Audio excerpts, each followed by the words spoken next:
Welcome to Sakshi education.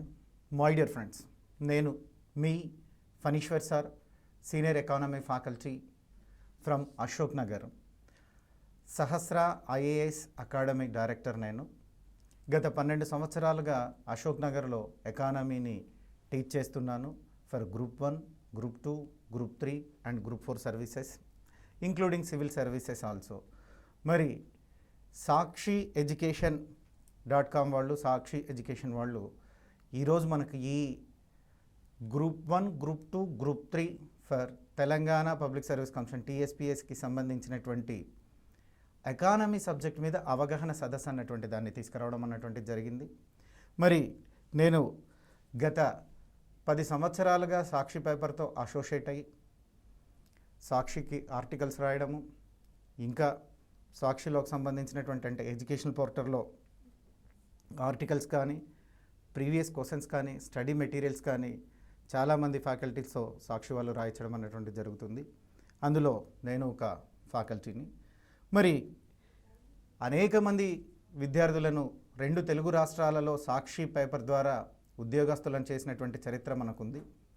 ఇక ఇదే పేపర్లో మేము ఆర్టికల్స్ రాయడం వల్ల నా దగ్గర మా సహస్ర ఐఏఎస్ అకాడమీలో కోచింగ్ తీసుకున్నటువంటి చాలామంది విద్యార్థులు కూడా గ్రూప్ 1 ఆఫీసర్స్ గాను, గ్రూప్ 2 ఆఫీసర్స్ గాను సక్సెస్ అయి విధులు నిర్వహిస్తున్నారు. సో మీ అందరికి కూడా నేను కంగ్రాట్స్ చెప్తున్నాను. ఇక డియర్స్, మై డియర్స్, ఈరోజు ఈ చర్చా వేదికలో ఇప్పుడు గ్రూప్ 1 ఎగ్జామ్ జూలై 31న ప్రిలిమ్స్ జరుగుతుందని మనకు ఒక వార్త వచ్చింది. అది అధికారికంగా రాలేదు, అయితే పబ్లిక్ దాన్ని బిలీవ్ చేస్తున్నారు. ఏది ఏమైనా కానీ ఒకటి గుర్తుపెట్టుకోండి, అధికారికంగా డేట్ వచ్చేంత వరకు ఎదురు చూస్తామంటే కష్టం. మీరు ఇమ్మీడియట్గా అప్లికేషన్ ఎప్పుడైతే మీరు పెట్టారో అప్పటి నుంచి పరీక్షకు ప్రిపేర్ అవుతున్నారు.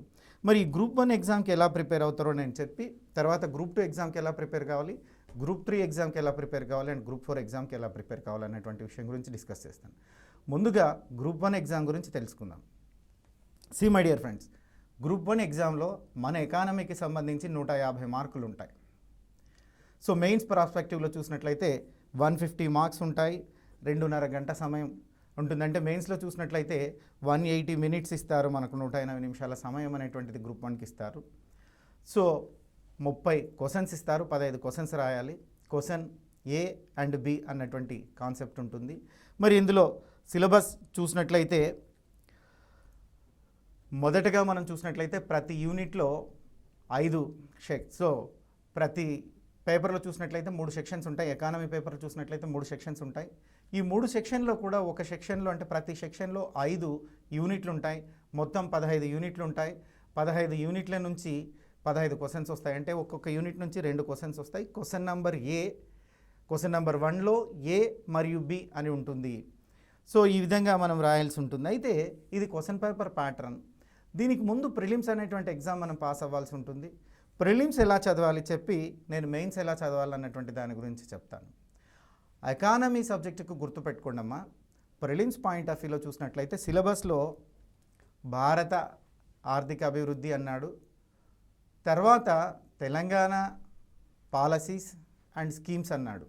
అంటే TSPSC ఇప్పుడు రిలీజ్ చేసినటువంటి ఎగ్జామ్లో ఎకానమీ రోల్ ఎంత ఉందయ్యా, ఫస్ట్ నేను ప్రిలిమ్స్ గురించే మాట్లాడుతున్నాను. ఈ ప్రిలిమ్స్లో ఎకానమీ రోల్ ఎంత ఉందయ్యా అంటే భారత ఆర్థిక అభివృద్ధి అన్నాడు.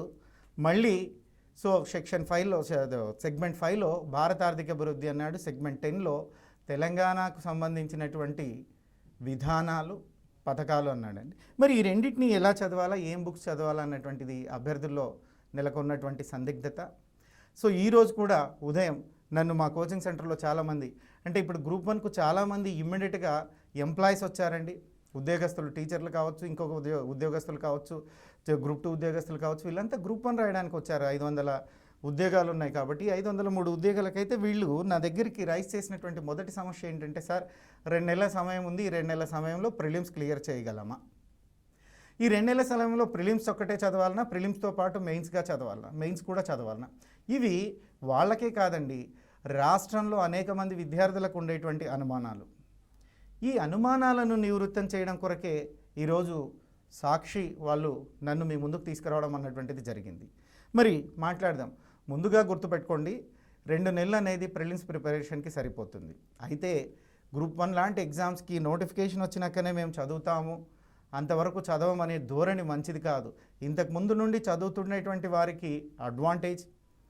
అయితే ఇప్పుడే స్టార్ట్ చేసిన వాళ్ళ కోసం నేను చెప్తాను. ఇప్పుడే స్టార్ట్ చేసినటువంటి వాళ్ళు ముందుగా ఎకానమీ ఒకటే మాట్లాడదాం. ముందుగా socio economic survey of India and budget, socio economic survey of Telangana and budget, Telangana policies and schemes. ఈ 3 అంశాల మీద పర్టికులర్గా మీరు పర్టికులర్గా ఈ 3 అంశాల మీద కమాండింగ్ తెచ్చుకోవాలి. See my dear friends, every year అంటే ప్రతి సంవత్సరం కూడా సోషో ఎకనామిక్ సర్వే అనేటువంటిది రిలీజ్ అవుతుంది. విద్యార్థులకు అందరికీ ఇది తెలిసినటువంటి విషయమే. ప్రిలిమ్స్లో ఎకానమీ ఎప్పుడు కూడా కరెంట్ ఎకానమీకే అధిక ప్రాధాన్యత ఇస్తారు. ఖచ్చితంగా ఇన్ని మార్కులు వస్తాయని మనం చెప్పలేం, కానీ వచ్చే మార్కుల్లో నుంచి కరెంట్ అఫైర్స్, కరెంట్ ఎకానమీ ప్రాధాన్యత ఎక్కువగా ఉంటున్నట్లుగా మనం చెప్పవచ్చును. దాంట్లో మనం ఖచ్చితంగా చూసినట్లయితే socio economic survey of India, socio economic survey of Telangana నుంచి ఎక్కువగా ప్రశ్నలు వస్తాయి. మొట్టమొదట మీరు ప్రిలిమ్స్ సక్సెస్ అవ్వాలన్నప్పుడు గుర్తుపెట్టుకోవాల్సింది ఎకానమీలో ఫస్ట్ ఎకనామికల్ టర్మినాలజీ, ఆర్థిక పరిభాషా పదజాలము అంటారండి. ముందుగా ఈ ఆర్థిక పరిభాష పదజాలం మీద కమాండింగ్ తెచ్చుకోండి. ఎకానమీలో ఫస్ట్ మనం చేయాల్సింది ఏంటయ్యా అంటే ఆర్థిక పరిభాష పదజాలం, ఎకనామికల్ టర్మినాలజీ మీద కమాండింగ్ తెచ్చుకోండి. ఎగ్జామినర్ టర్మినాలజీ మీద ఎక్కువగా క్వశ్చన్స్ అడుగుతారు. తర్వాత రెండోది socio economic survey of India. దీనికి పుస్తకాలు మీరు ఎక్కడ కొనాలి సార్ అని నన్ను అడగాల్సినటువంటి అవసరం ఏమీ లేదు. గవర్నమెంటే పబ్లిష్ చేసిందండి socio economic survey of India. అదేవిధంగా తెలంగాణ ప్రభుత్వం కూడా socio economic survey of Telangana అన్నటువంటి దానిని మనకు పబ్లిష్ చేసింది. ఇందులో మీరు అన్ని అంశాలు చదవాల్సిన అవసరం ఏమీ లేదు. ఆ book Indian socio economic survey చూసినట్లయితే ఎక్కువగా పేజెస్ ఉంటుంది, అన్ని పేజెస్ మీకు అక్కర్లేదు. మనము ఏం చదవాలి అంటే ప్రాథమిక రంగం గురించి చదవాలి, అదేవిధంగా పారిశ్రామిక రంగం, అదేవిధంగా సేవల రంగం. ఒక ముక్కలో చెప్పాలంటే ప్రాథమిక రంగం, పారిశ్రామిక రంగం, సేవల రంగం గురించి చదవడమే ఎకానమీ అని చెప్పొచ్చండి. ఈ రంగాలలో వచ్చినటువంటి మార్పులేంటి, చేర్పులేంటి, ఏ విధంగా ఉంది ఈ సంవత్సరం అన్నటువంటి దాన్ని మనం సోషో ఎకనామిక్ సర్వేలో చదవడం అంటూ జరుగుతూ ఉంది. ఇక చాలామంది నా దగ్గర రైజ్ చేసినటువంటి డౌట్లు, సార్ పథకాలు అన్నటువంటివి 2014 నుంచి చదవాలా, ఇప్పటి నుంచి చదవాలా అని చాలామంది నా దగ్గర డౌట్స్ రైజ్ చేస్తున్నారండి. మనకు తెలంగాణ రాష్ట్రం ఏర్పడినప్పటి నుంచి మనం గమనిస్తే 2014 నుంచి ఒకే ప్రభుత్వం ఉందండి, టీఆర్ఎస్ ప్రభుత్వమే ఉంది. కాబట్టి ఈ టీఆర్ఎస్ ప్రభుత్వం రాష్ట్రం ఏర్పడిన రోజు నుంచి ఏమేం పథకాలు చేసింది అన్నటువంటి పథకాలన్నింటి మీద అవగాహన కలిగి ఉండాలి. ఈ పథకాలను చదివేటప్పుడు చాలా లాజిక్గా మీరు చదవాలి. ఎందుకంటే ఏ పథకం గురించి వస్తారో తెలియదు. ఒక పథకం చదివేటప్పుడు కొన్ని పాయింట్స్ అభ్యర్థులు గుర్తుపెట్టుకోవాల్సినటువంటి అవసరం ఉంటుంది. అందులో మొట్టమొదటి చూసినట్లయితే పథకాన్ని ఎక్కడ ప్రారంభించారు అన్నటువంటి ప్రాంతం పైన, అంటే ఆ ప్లేస్ ఏ ఊరిలో ప్రారంభించారు, ఆ మండలం పేరు కానీ, ఆ గ్రామం పేరు కానీ, ఆ జిల్లా పేరు కానీ అడిగేటువంటి సాంప్రదాయం ఉంది. అదేవిధంగా పథకం యొక్క ప్రారంభ తేదీ మీద ప్రశ్న అడుగుతారు, ఎప్పుడు ప్రారంభిస్తారు అన్నటువంటి ప్రారంభ తేదీ మీద ప్రశ్న అడుగుతారు. ఇక నెక్స్ట్ అదేవిధంగా చూసినట్లయితే పథకం యొక్క ఉద్దేశం మీద, అంటే లక్ష్యము అంటున్నాం, పథకాన్ని ఏ లక్ష్యంతో ఏర్పాటు చేశారన్నటువంటి లక్ష్యం మీద కూడా ప్రశ్న అడగడం అన్నటువంటిది జరుగుతూ ఉంది. ఆ తర్వాత చూసినట్లయితే ఆ పథకానికి నిధులు ఎక్కడి నుంచి సమకూర్చుతున్నారు, ఫండ్స్ నిధులు ఎక్కడి నుంచి సమకూర్చుతున్నారు అన్నటువంటి దాని మీద కూడా క్వశ్చన్ మనని అడిగేటువంటి అవకాశం ఉంది. ఈ నిధులను సమకూర్చడంలో చూసినట్లయితే కేంద్ర ప్రభుత్వం వాటా, రాష్ట్ర ప్రభుత్వం వాటా, కొన్నిసార్లు ఏవైనా అంతర్జాతీయ సంస్థలు ఆ స్కీమ్లో పార్టిసిపేట్ చేస్తుంటే ఆ అంతర్జాతీయ సంస్థ పేరు కూడా అడిగేటువంటి అవకాశం ఉంది. మరి ఒకవేళ ఈ పథకానికి ఏదైనా అవార్డ్స్, రివార్డ్స్ ఉంటే వాటి మీద కూడా క్వశ్చన్ అడుగుతారు. సో తర్వాత ప్రతి బడ్జెట్లో ఈ పథకానికి కేటాయించినటువంటి మొత్తం ఎంత అని అడుగుతారు. ఫర్ ఎగ్జాంపుల్ ఈ ఇయర్లో మీరు ఎగ్జామ్ జరుగుతున్నారు. సో ఇప్పుడు చూసినట్లయితే దీన్ని 22-23 బడ్జెట్ అంటారు. సో 22-23 బడ్జెట్లో కళ్యాణ లక్ష్మి పథకానికి ఎంత కేటాయించారు, సో ఆసరా పెన్షన్ పథకానికి ఎంత కేటాయించారు, రైతు బంధువుకు సో ఎంత కేటాయించారు, రకరకాలుగా, అంటే ఏ చూసినా కూడా ఈ సంవత్సరము కరెంట్ రిలేటెడ్గా ఈ పథకానికి ఎంత అమౌంట్ అన్నటువంటి దాన్ని ఏర్పాటు చేస్తున్నారు అన్నటువంటి దాని మీద మనం అవగాహన పెంచుకోవాలి. ఈ విధంగా ప్రిలిమ్స్, ఇక ప్రిలిమ్స్కు సంబంధించినటువంటి మరికొన్ని విషయాలను డిస్కస్ చేస్తాను. ప్రిలిమ్స్కు సంబంధించి మీరు ఎంత చదివినా ప్రాక్టీస్ చేయడం అన్నటువంటిది మర్చిపోవద్దండి. ఈ రోజు నుంచి మనకు ఎగ్జామ్ ఎప్పుడు ఉంటుందో క్లియర్గా తెలియదు. ఇప్పటి వరకు వచ్చినటువంటి డేట్ అయితే అధికారికంగా కాదు. అధికారికంగా పబ్లిక్ సర్వీస్ కమిషన్ వారు డేట్ ఇవ్వాల్సి ఉంది. అయితే వారు ఆ డేట్ని కన్ఫర్మ్ చేస్తారన్నటువంటి టాక్ ఉంది. అది అనధికారం కాబట్టి మనం దాని గురించి ఇప్పుడు మాట్లాడలేం. అయితే ఈ ఉండే 2 నెలల సమయంలో ప్రతిరోజు 100 బిట్లను మీరు ప్రాక్టీస్ చేయండి. Each everyday 100 bits. ఈ 100 బిట్స్ మీరు ప్రాక్టీస్ చేసేటప్పుడు కొన్ని ప్రీవియస్ బిట్స్ చేయండి, టాపిక్ వైజ్ చేయండి, చాప్టర్ వైజ్ చేయండి. సార్ మాకు ప్రీవియస్ బిట్స్ ఎక్కడ దొరుకుతాయండి, ప్రాక్టీస్ బిట్స్ ఎక్కడ దొరుకుతాయండి అని మీరు అడగొచ్చు. మీకు మార్కెట్లో బోలెడని ప్రాక్టీస్ బిట్స్ ఉన్నాయండి. తెలుగు అకాడమీ వాళ్ళు ప్రాక్టీస్ బుక్స్ రిలీజ్ చేశారు. జనరల్ స్టడీస్ బిట్ బ్యాంక్స్ ఉన్నాయి. అదేవిధంగా మన సాక్షి.comలో చూసినట్లయితే కూడా మీకు ప్రాక్టీస్ కోసం చాలా బిట్స్ ఉన్నాయి, ప్రీవియస్ బిట్స్ కూడా ఉన్నాయి. సో సాక్షి వెబ్సైట్ నుంచి కూడా మీరు మనకు సాక్షి ఎడ్యుకేషన్ ఏదైతే ఉందో సాక్షి ఎడ్యుకేషన్ నుంచి కూడా మీరు ఆ బిట్లు తీసుకొని ప్రాక్టీస్ చేసేటువంటి వెసులుబాటు ఉంది. ఇక గుర్తుపెట్టుకోండమ్మా, మీరు ఏ చాప్టర్ చదివినా ఆ చాప్టర్కి సంబంధించినటువంటి బిట్స్ని ఖచ్చితంగా ప్రాక్టీస్ చేయాలి. అలా ప్రాక్టీస్ చేస్తేనే సక్సెస్ అన్నటువంటిది వస్తుంది. సాధారణంగా పోటీ పరీక్షల్లో 3 రకాల ప్రశ్నలు అడుగుతారండి. మొదటి ప్రశ్న ఏ విధంగా ఉంటుందయ్యా అంటే విద్యార్థి యొక్క జ్ఞాపక శక్తికి సంబంధించినటువంటి ప్రశ్నను అడుగుతారు. వాటిని ఫ్యాక్చువల్ ఇన్ఫర్మేషన్ బేస్డ్ క్వశ్చన్స్ అంటారమ్మా. అంటే వాస్తవాధీన ప్రశ్నలు. ప్రణాళికలు అన్నటువంటి చాప్టర్లో ఇలాంటి ప్రశ్నలు అడగవచ్చు. అంటే మొదటి పంచవర్ష ప్రణాళికను ఎప్పుడు ప్రారంభించారు, మొదటి పంచవర్ష ప్రణాళిక యొక్క లక్ష్యం ఏంటి, రెండో పంచవర్ష ప్రణాళికలో సాధించినటువంటి వృద్ధి రేటు ఎంత, మూడో పంచవర్ష ప్రణాళిక విఫలమవడానికి కారణాలేంటి అన్నటువంటి, అంటే ఇవన్నీ కూడా ఫ్యాక్చువల్ బేస్, అంటే అర్థం చేసుకోవడం కాదు, గుర్తు పెట్టుకునేటువంటి దాని మీదనే అడుగుతారు. ఇది ఒక టైప్ ఆఫ్ క్వశ్చన్. ఇక రెండో టైప్ ఆఫ్ క్వశ్చన్ చూసినట్లయితే అవగాహన తరహా ప్రశ్నలు ఉంటుంది. అంటే చదివినటువంటి విషయాన్ని విద్యార్థి ఎంతవరకు అవగాహన చేసుకుంటున్నాడు, ఎంతవరకు ఆకలింపు చేసుకుంటున్నాడు, అంటే అనలిటికల్ మోడ్ ఆఫ్ క్వశ్చన్ అంటారు. ఇవి జాతీయాదాయంలోను ద్రవ్యంలోను సో ఎక్కువగా మనకు కనపడుతూ ఉంటాయి ఈ క్వశ్చన్స్. మరి ఈ క్వశ్చన్స్ మనం చూసినప్పుడు అనలైజ్ చేయాలి. ఇక మూడోది చూసినట్లయితే అప్లికేషన్ ఓరియంటెడ్ క్వశ్చన్.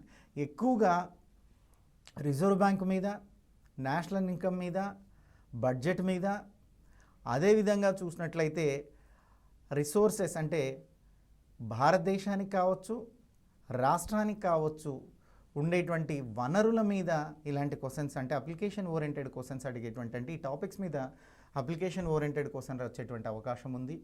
దాన్ని మీరు అభ్యర్థులు గుర్తుపెట్టుకోవాలా.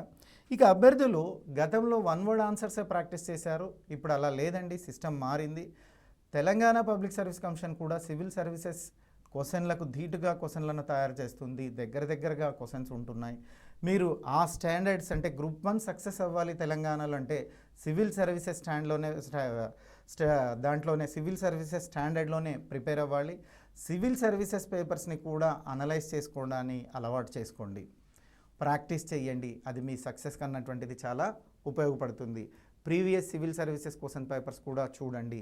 అందులో ప్రత్యేకించి ఇండియన్ ఎకానమీ మీద క్వశ్చన్స్ చూడండి. ఎందుకంటే సివిల్ సర్వీసెస్లో క్వశ్చన్స్ ఎక్కువగా అనలిటికల్ అండ్ అప్లికేషన్ ఓరియంటెడ్ వస్తూ ఉంటాయి. ఇప్పుడు మన తెలంగాణలో కూడా అలాంటి క్వశ్చన్సే ఇస్తున్నారు. ఇక ప్రిలిమ్స్ విషయాన్ని పక్కన పెడితే ఈ విధంగా ప్రిలిమ్స్ ప్రాక్టీస్ చేయండి.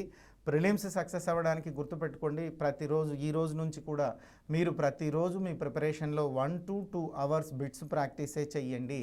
అది ప్రిలిమ్స్కి చాలా ఉపయోగపడుతుంది.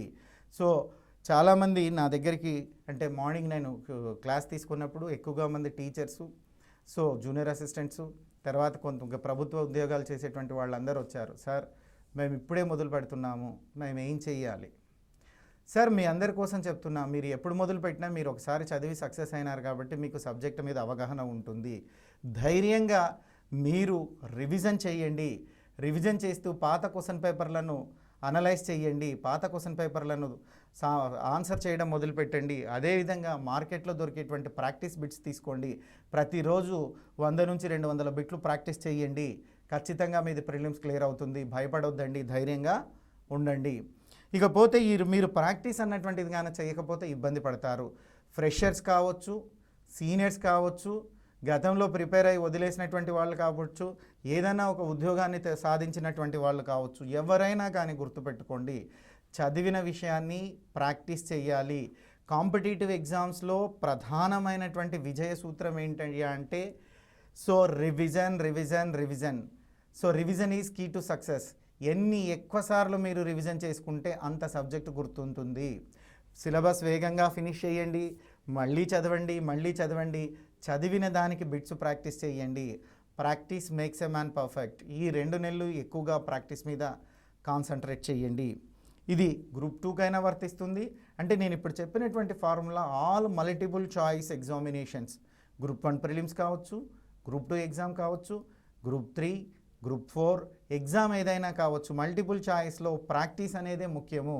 చదివిన విషయాన్ని ఎంత వేగంగా నువ్వు గుర్తుపెట్టుకొని, ఎగ్జామ్లో ఏం లేదండి, మీరు చదివినటువంటి విషయాన్ని ఎంత వేగంగా గుర్తిస్తారన్నటువంటిదే ఎగ్జామ్. మీకు అది వేగవంతం రావాలంటే ఎక్కువగా ప్రాక్టీస్ కావాలి. ప్రతిరోజు కనీసం 100 బిట్లైనా ప్రాక్టీస్ చేయండి. 100 బిట్లు ఆన్సర్ చేసే తప్పులు ఒప్పులు సెకండరీ అండి. చాలామంది 100 బిట్లు చేస్తే సార్ నాకు మార్కులు తక్కువ వచ్చాయి, కాన్ఫిడెన్స్ లెవెల్స్ తగ్గుతున్నాయి, నేను చేయొచ్చా చెయ్యకూడదా అని మమ్మల్ని అడుగుతున్నారు. సార్ గుర్తుపెట్టుకోండి, మీరు నేర్చుకుంటున్నారు 100 బిట్లు. ముందు ఆ 100లో మీకు ఎన్ని తెలిసినాయో తెలిసిన వాటికి ఆన్సర్ చేయండి, తెలియని వాటిని నేర్చుకోండి. తప్పేం లేదు, తెలియని విషయాన్ని నేర్చుకోవడంలో ఏమీ తప్పు లేదు. మీకు 100కు 100 ప్రాక్టీస్లో రావాల్సిన అవసరం లేదు. మొదటగా నిదానంగా ఎగ్జామ్ డేట్ లోపల మీకు 100కు 100 వస్తాయి. అయితే తప్పులు పోయినా ప్రాక్టీస్ చేయండి. తప్పైనటువంటి బిట్టుని వెంటనే నేర్చేసుకోండి. ఇంకొక భాషలో చెప్పాలంటే ఏ బిట్ అయితే తప్పుపోయిందో ఆ బిట్టును పిడిగొట్టండి. ఆ బిట్టుని 1కి 10 సార్లు చదవండి, అది నోటికి వస్తుంది. సో ఈ విధంగా మరి ప్రాక్టీస్ చేయండి. ఇక మెయిన్స్ గురించి చాలామంది నా దగ్గరకు వచ్చిందంటే, సార్ ఈ టైంలో మెయిన్స్ చదవడం రైటా, ఈ టైంలో సో ప్రిలిమ్స్కే టైం సరిపోతుందా? గుర్తుపెట్టుకోండి సార్, గ్రూప్ 1 సక్సెస్ అన్నటువంటిది 8 months to 1 year ప్రాసెస్.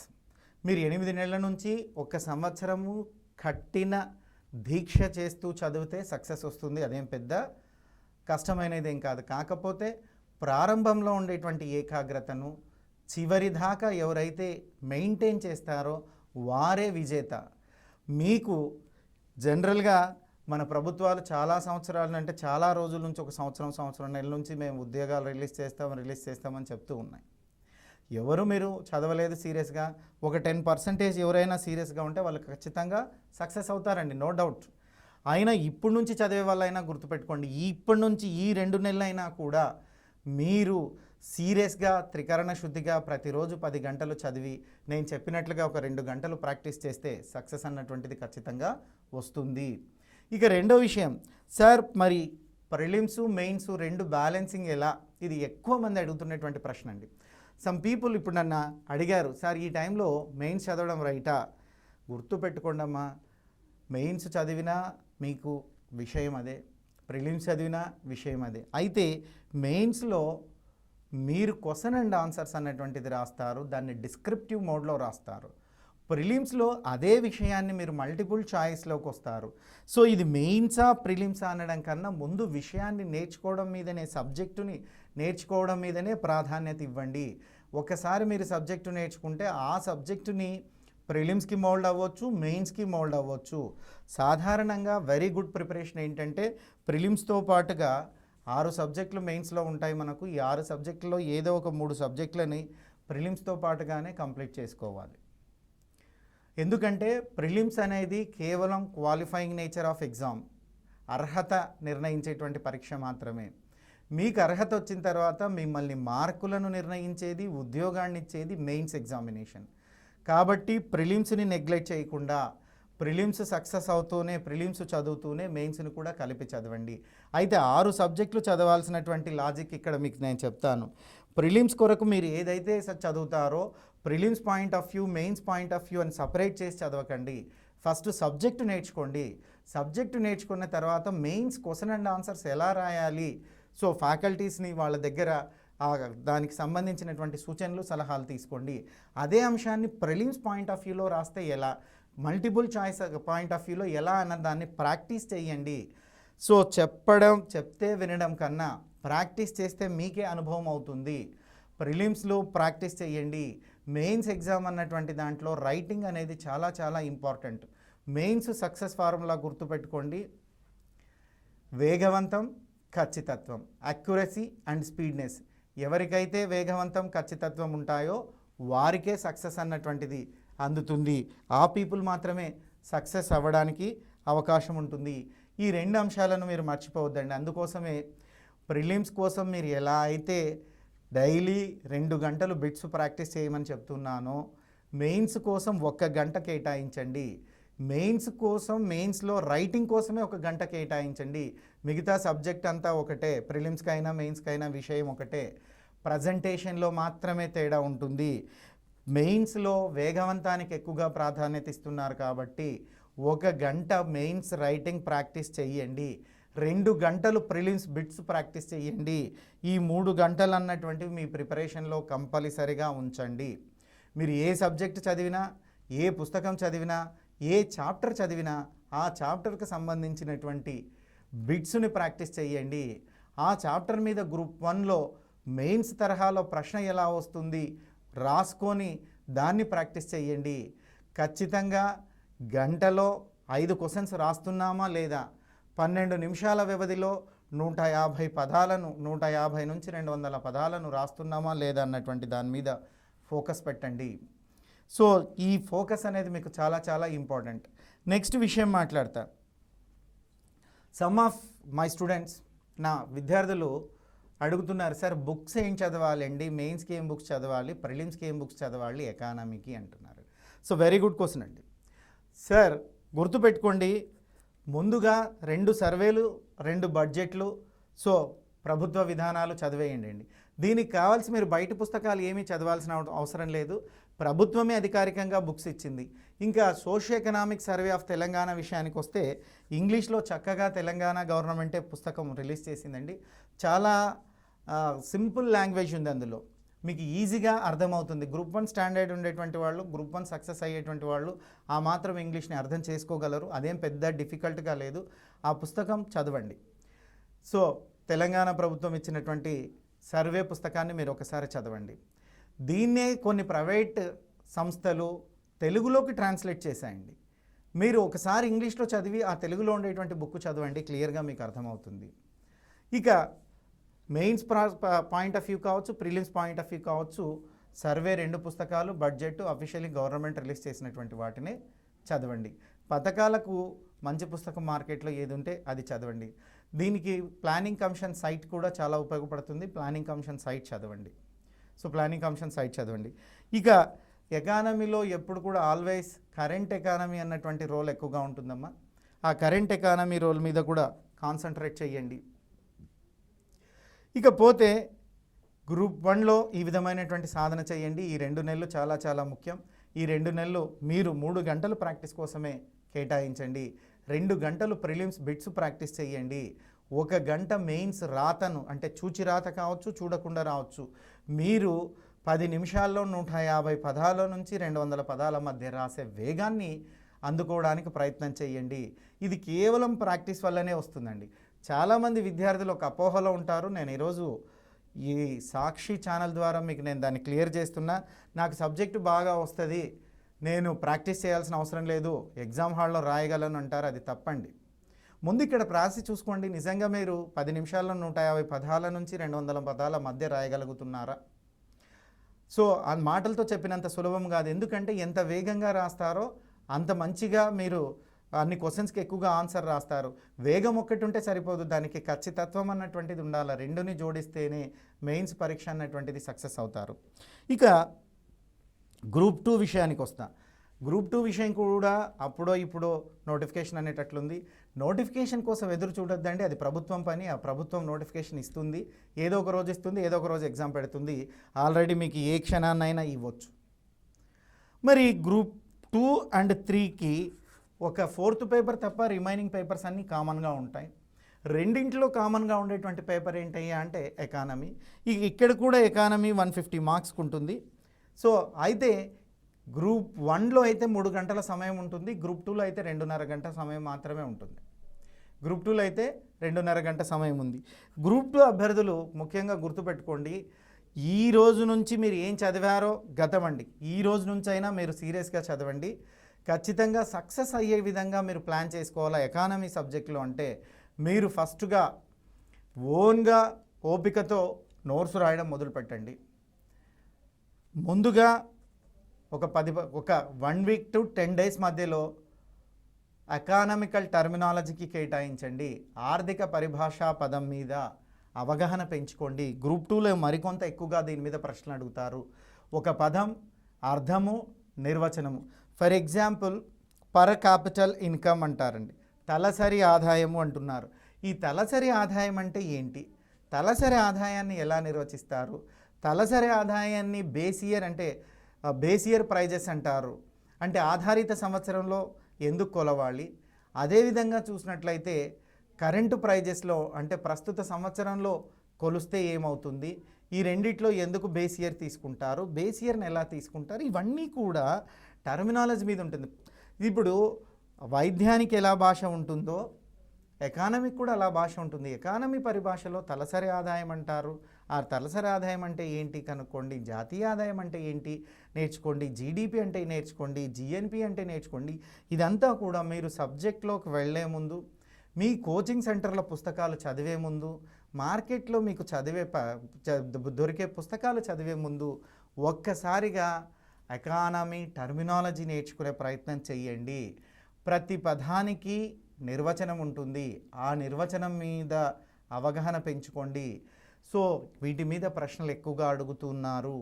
వీటి మీదనే ఇవన్నీ బేసిక్స్ అమ్మ. ఈ బేసిక్స్ కొరకు మీకు చాలామంది చెప్తారు స్కూల్ బుక్స్ చదవండి, ఇంటర్మీడియట్ బుక్స్ చదవండి, డిగ్రీ బుక్స్ చదవండి. సో ఓకే, ఏది చదివినా తప్పు లేదు.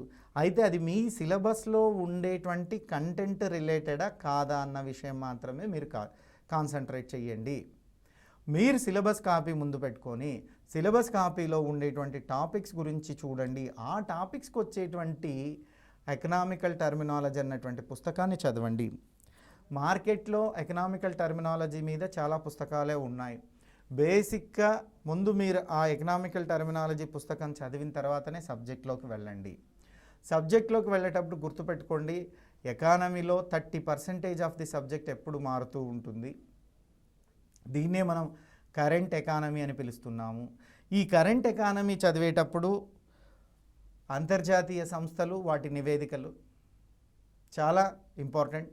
సో తర్వాత ఏ ర్యాంక్ వచ్చినా కూడా, అంటే నేషనల్ లెవెల్లో కానీ ఇంటర్నేషనల్ లెవెల్లో కానీ ఏ ర్యాంక్ వచ్చినా కూడా ఆ ర్యాంకు మీద మనల్ని ప్రశ్న అడిగేటువంటి అవకాశం ఉంది. సో ఆ ర్యాంకులను మీరు కాన్సన్ట్రేట్ చేయండి.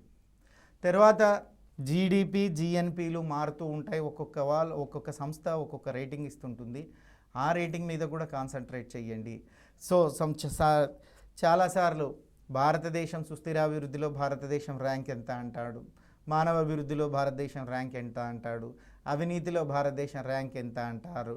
సో నివాసయోగ్యమైనటువంటి స్థలాలలో భారతదేశం ర్యాంక్ ఎంత అంటారు. అంటే ఈ ర్యాంక్స్ మీద ఖచ్చితంగా మనకు 2-3 బిట్స్ పడుతున్నాయి. అన్ని రకాలైనటువంటి ర్యాంక్స్ని మీరు చదవండి. అంటే ఇట్స్ కరెంట్ పాయింట్ ఆఫ్ వ్యూలో.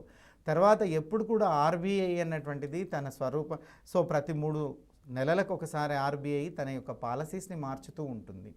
ఈ పాలసీస్ మార్చేటప్పుడు repo rate, reverse repo rate, so CRR, CLR, CAR ఇలాంటి కొన్ని మారుతూ ఉంటాయి. కొన్ని పదాలు మారుతూ ఉంటాయి. వాటి యొక్క నిర్వచనం ఏంటి, అర్థం ఏంటి, నిర్వచనం ఏంటి, ప్రస్తుతం ఎంత ఉంది, ఈ 3 అంశాల మీద కాన్సన్ట్రేట్ చేసి నేర్చుకోండి.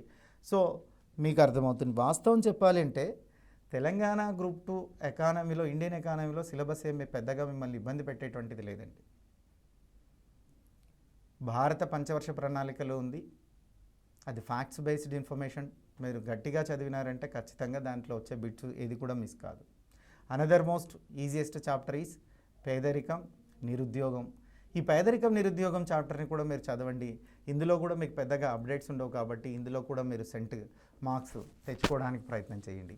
ఇక మూడోది ఏంటంటే జాతీయ ఆదాయం. సో ఈ జాతీయ ఆదాయాన్ని బాగా చదవండి. అప్లికేషన్ అర్థం చేసుకుంటూ చదవండి, అవగాహనతో చదవండి, వస్తుంది.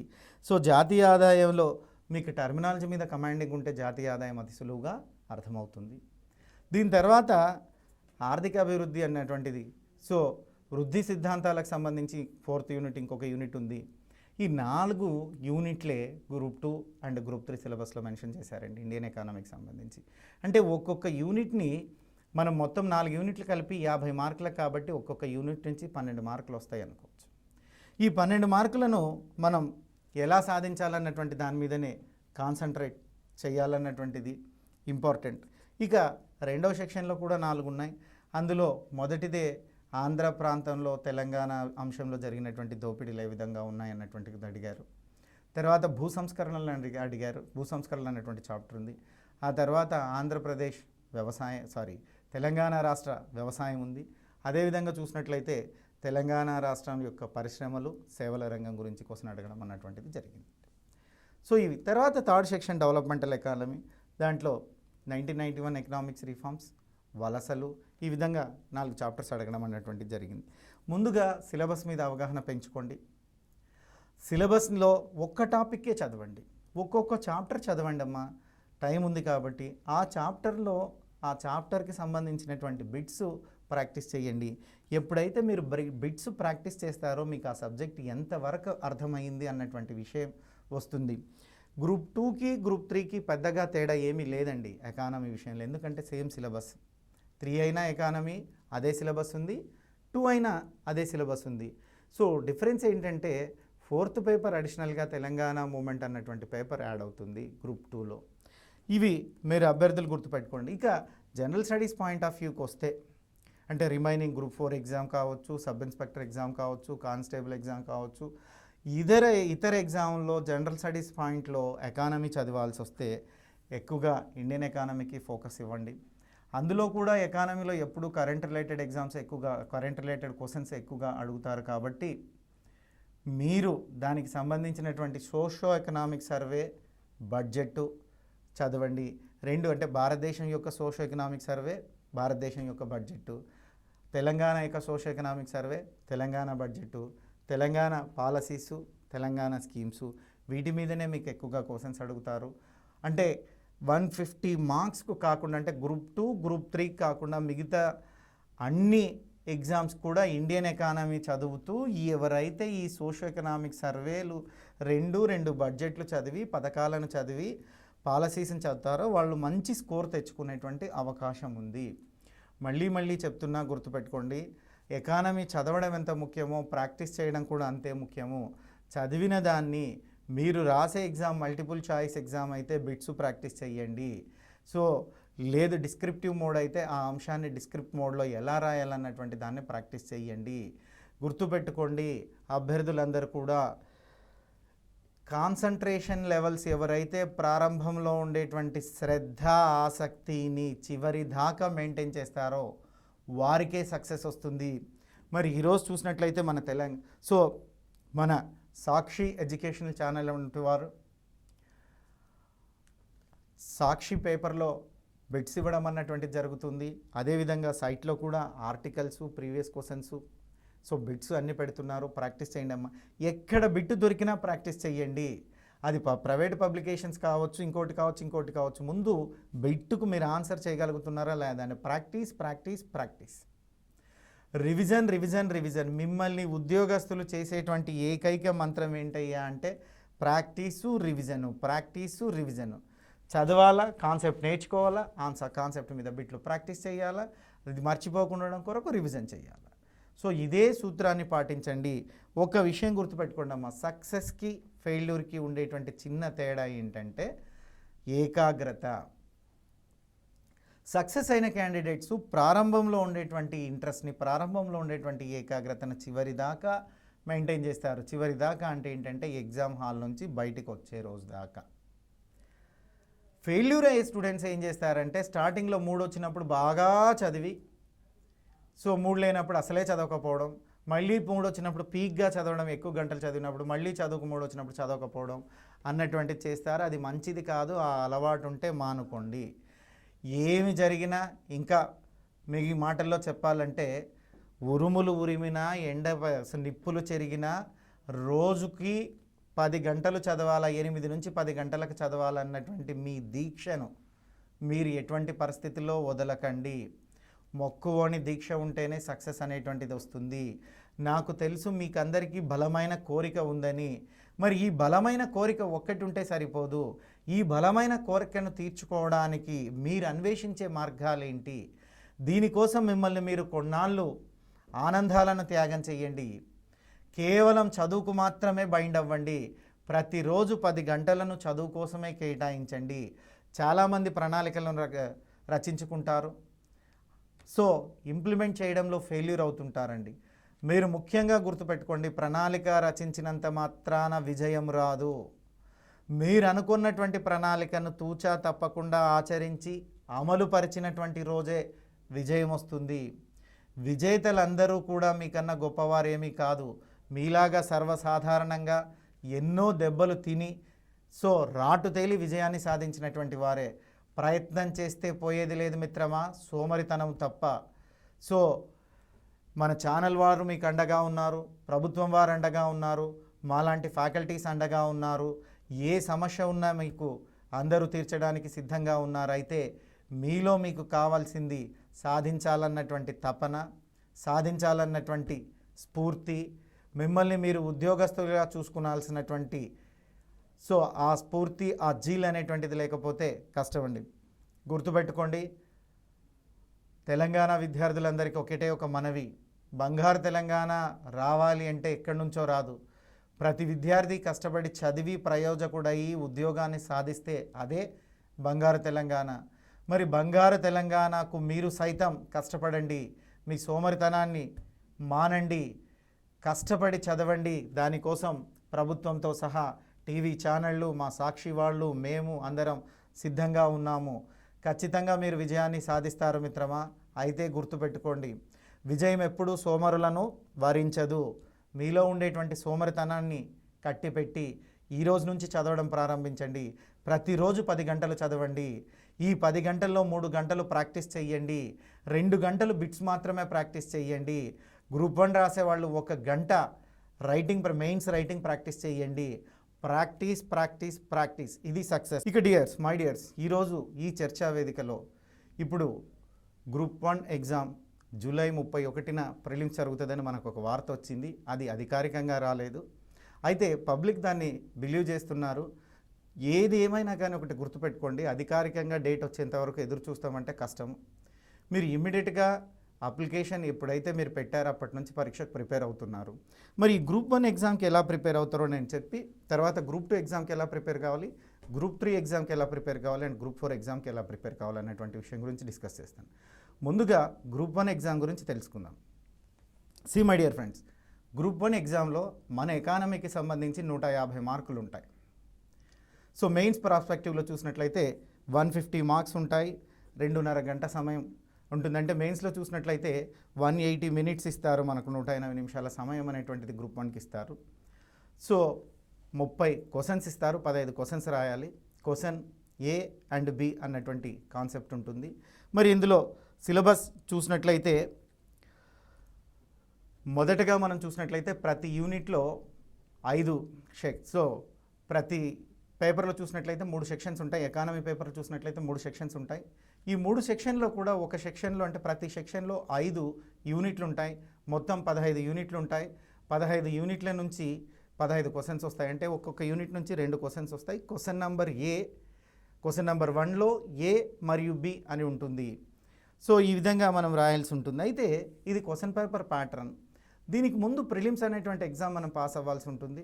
ప్రిలిమ్స్ ఎలా చదవాలి చెప్పి నేను మెయిన్స్ ఎలా చదవాలన్నటువంటి దాని గురించి చెప్తాను. ఎకానమీ సబ్జెక్టుకు గుర్తుపెట్టుకోండి అమ్మా. ప్రిలిమ్స్ పాయింట్ ఆఫ్ వ్యూలో చూసినట్లయితే సిలబస్లో భారత ఆర్థిక అభివృద్ధి అన్నాడు, తర్వాత తెలంగాణ పాలసీస్ అండ్ స్కీమ్స్ అన్నాడు. అంటే టీఎస్పీఎస్సీ ఇప్పుడు రిలీజ్ చేసినటువంటి ఎగ్జామ్లో ఎకానమీ రోల్ ఎంత ఉందయ్యా, ఫస్ట్ నేను ప్రిలిమ్స్ గురించి మాట్లాడుతున్నాను. ఈ ప్రిలిమ్స్లో ఎకానమీ రోల్ ఎంత ఉందయ్యా అంటే భారత ఆర్థిక అభివృద్ధి అన్నాడు. మళ్ళీ సెక్షన్ 5లో సెగ్మెంట్ 5లో భారత ఆర్థిక అభివృద్ధి అన్నాడు. సెగ్మెంట్ 10లో తెలంగాణకు సంబంధించినటువంటి విధానాలు, పథకాలు అన్నాడండి. మరి ఈ రెండింటిని ఎలా చదవాలా, ఏం బుక్స్ చదవాలా అన్నటువంటిది అభ్యర్థుల్లో నెలకొన్నటువంటి సందిగ్ధత. ఈరోజు కూడా ఉదయం నన్ను మా కోచింగ్ సెంటర్లో చాలామంది, అంటే ఇప్పుడు గ్రూప్ 1కు చాలామంది ఇమ్మీడియట్గా ఎంప్లాయీస్ వచ్చారండి. ఉద్యోగస్తులు, టీచర్లు కావచ్చు, ఇంకొక ఉద్యోగస్తులు కావచ్చు, గ్రూప్ 2 ఉద్యోగస్తులు కావచ్చు, వీళ్ళంతా గ్రూప్ 1 రాయడానికి వచ్చారు. 500 ఉద్యోగాలు ఉన్నాయి కాబట్టి 503 ఉద్యోగాలకైతే వీళ్ళు నా దగ్గరికి రైజ్ చేసినటువంటి మొదటి సమస్య ఏంటంటే, సార్ 2 నెలల సమయం ఉంది, ఈ 2 నెలల సమయంలో ప్రిలిమ్స్ క్లియర్ చేయగలమా? ఈ 2 నెలల సమయంలో ప్రిలిమ్స్ ఒక్కటే చదవాలన్నా, ప్రిలిమ్స్తో పాటు మెయిన్స్గా చదవాలన్నా, మెయిన్స్ కూడా చదవాలన్నా? ఇవి వాళ్ళకే కాదండి, రాష్ట్రంలో అనేక మంది విద్యార్థులకు ఉండేటువంటి అనుమానాలు. ఈ అనుమానాలను నివృత్తం చేయడం కొరకే ఈరోజు సాక్షి వాళ్ళు నన్ను మీ ముందుకు తీసుకురావడం అన్నటువంటిది జరిగింది. మరి మాట్లాడదాం. ముందుగా గుర్తుపెట్టుకోండి, 2 నెలలు అనేది ప్రిలిమ్స్ ప్రిపరేషన్కి సరిపోతుంది. అయితే గ్రూప్ 1 లాంటి ఎగ్జామ్స్కి నోటిఫికేషన్ వచ్చినాకనే మేము చదువుతాము, అంతవరకు చదవమనే ధోరణి మంచిది కాదు. ఇంతకు ముందు నుండి చదువుతున్నటువంటి వారికి అడ్వాంటేజ్. అయితే ఇప్పుడే స్టార్ట్ చేసిన వాళ్ళ కోసం నేను చెప్తాను. ఇప్పుడే స్టార్ట్ చేసినటువంటి వాళ్ళు ముందుగా ఎకానమీ ఒకటే మాట్లాడదాం. ముందుగా socio economic survey of India and budget, socio economic survey of Telangana and budget, Telangana policies and schemes, ఈ 3 అంశాల మీద పర్టికులర్గా మీరు పర్టికులర్గా ఈ 3 అంశాల మీద కమాండింగ్ తెచ్చుకోవాలి. See my dear friends, every year అంటే ప్రతి సంవత్సరం కూడా సోషో ఎకనామిక్ సర్వే అనేటువంటిది రిలీజ్ అవుతుంది. విద్యార్థులకు అందరికీ ఇది తెలిసినటువంటి విషయమే. ప్రిలిమ్స్లో ఎకానమీ ఎప్పుడు కూడా కరెంట్ ఎకానమీకే అధిక ప్రాధాన్యత ఇస్తారు. ఖచ్చితంగా ఇన్ని మార్కులు వస్తాయని మనం చెప్పలేము, కానీ వచ్చే మార్కుల్లో నుంచి కరెంట్ అఫైర్స్, కరెంట్ ఎకానమీ ప్రాధాన్యత ఎక్కువగా ఉంటున్నట్లుగా మనం చెప్పవచ్చును. దాంట్లో మనం ఖచ్చితంగా చూసినట్లయితే socio economic survey of India, socio economic survey of Telangana నుంచి ఎక్కువగా ప్రశ్నలు వస్తాయి. మొట్టమొదట మీరు ప్రిలిమ్స్ సక్సెస్ అవ్వాలన్నప్పుడు గుర్తుపెట్టుకోవాల్సింది, ఎకానమీలో ఫస్ట్ ఎకనామికల్ టర్మినాలజీ, ఆర్థిక పరిభాషా పదజాలము అంటారండి. ముందుగా ఈ ఆర్థిక పరిభాష పదజాలం మీద కమాండింగ్ తెచ్చుకోండి. ఎకానమీలో ఫస్ట్ మనం చేయాల్సింది ఏంటయ్యా అంటే ఆర్థిక పరిభాష పదజాలం, ఎకనామికల్ టర్మినాలజీ మీద కమాండింగ్ తెచ్చుకోండి. ఎగ్జామినర్ టర్మినాలజీ మీద ఎక్కువగా క్వశ్చన్స్ అడుగుతారు. తర్వాత రెండోది socio economic survey of India. దీనికి పుస్తకాలు మీరు ఎక్కడ కొనాలి సార్ అని నన్ను అడగాల్సినటువంటి అవసరం ఏమీ లేదు. గవర్నమెంటే పబ్లిష్ చేసిందండి socio economic survey of India. అదేవిధంగా తెలంగాణ ప్రభుత్వం కూడా socio economic survey of Telangana అన్నటువంటి దానిని మనకు పబ్లిష్ చేసింది. ఇందులో మీరు అన్ని అంశాలు చదవాల్సిన అవసరం ఏమీ లేదు. ఆ book Indian socio economic survey చూసినట్లయితే ఎక్కువగా పేజెస్ ఉంటుంది, అన్ని పేజెస్ మీకు అక్కర్లేదు. మనము ఏం చదవాలి అంటే ప్రాథమిక రంగం గురించి చదవాలి, అదేవిధంగా పారిశ్రామిక రంగం, అదేవిధంగా సేవల రంగం. ఒక ముక్కలో చెప్పాలంటే ప్రాథమిక రంగం, పారిశ్రామిక రంగం, సేవల రంగం గురించి చదవడమే ఎకానమీ అని చెప్పొచ్చండి. ఈ రంగాలలో వచ్చినటువంటి మార్పులేంటి, చేర్పులేంటి, ఏ విధంగా ఉంది ఈ సంవత్సరం అన్నటువంటి దాన్ని మనం సోషో ఎకనామిక్ సర్వేలో చదవడం అంటూ జరుగుతూ ఉంది.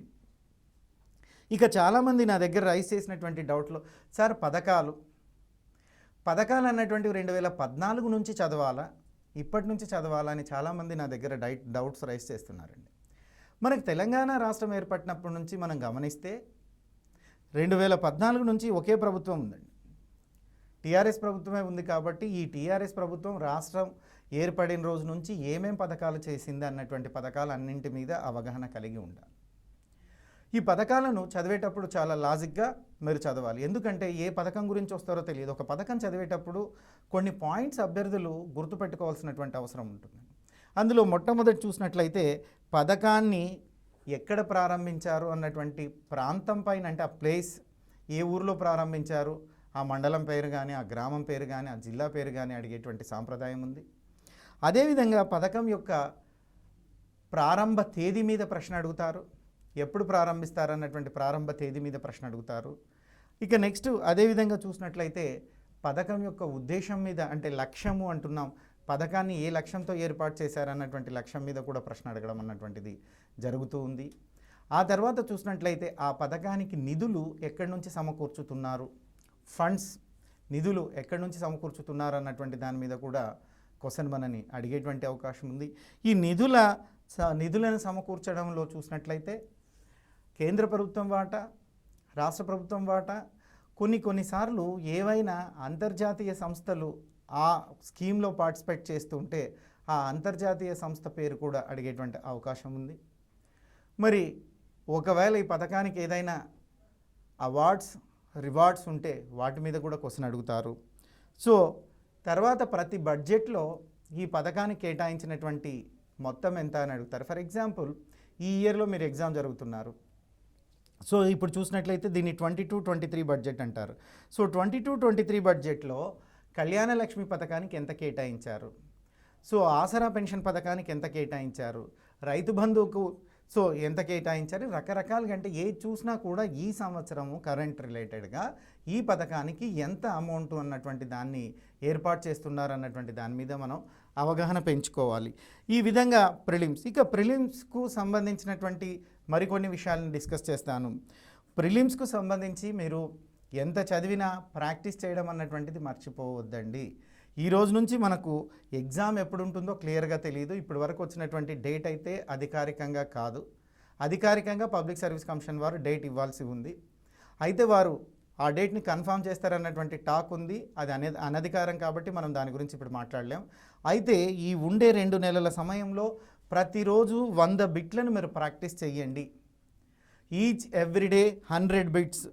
ఈ 100 బిట్స్ మీరు ప్రాక్టీస్ చేసేటప్పుడు కొన్ని ప్రీవియస్ బిట్స్ చేయండి, టాపిక్ వైజ్ చేయండి, చాప్టర్ వైజ్ చేయండి. సార్ మాకు ప్రీవియస్ బిట్స్ ఎక్కడ దొరుకుతాయండి, ప్రాక్టీస్ బిట్స్ ఎక్కడ దొరుకుతాయండి అని మీరు అడగొచ్చు. మీకు మార్కెట్లో బోలెడని ప్రాక్టీస్ బిట్స్ ఉన్నాయండి. తెలుగు అకాడమీ వాళ్ళు ప్రాక్టీస్ బుక్స్ రిలీజ్ చేశారు, జనరల్ స్టడీస్ బిట్ బ్యాంక్స్ ఉన్నాయి. అదేవిధంగా మన సాక్షి.comలో చూసినట్లయితే కూడా మీకు ప్రాక్టీస్ కోసం చాలా బిట్స్ ఉన్నాయి, ప్రీవియస్ బిట్స్ కూడా ఉన్నాయి. సో సాక్షి వెబ్సైట్ నుంచి కూడా మీరు మనకు సాక్షి ఎడ్యుకేషన్ ఏదైతే ఉందో సాక్షి ఎడ్యుకేషన్ నుంచి కూడా మీరు ఆ బిట్లు తీసుకొని ప్రాక్టీస్ చేసేటువంటి వెసులుబాటు ఉంది. ఇక గుర్తుపెట్టుకోండమ్మా, మీరు ఏ చాప్టర్ చదివినా ఆ చాప్టర్కి సంబంధించినటువంటి బిట్స్ని ఖచ్చితంగా ప్రాక్టీస్ చేయాలి. అలా ప్రాక్టీస్ చేస్తేనే సక్సెస్ అన్నటువంటిది వస్తుంది. సాధారణంగా పోటీ పరీక్షల్లో 3 రకాల ప్రశ్నలు అడుగుతారండి. మొదటి ప్రశ్న ఏ విధంగా ఉంటుందయ్యా అంటే విద్యార్థి యొక్క జ్ఞాపక శక్తికి సంబంధించినటువంటి ప్రశ్నను అడుగుతారు.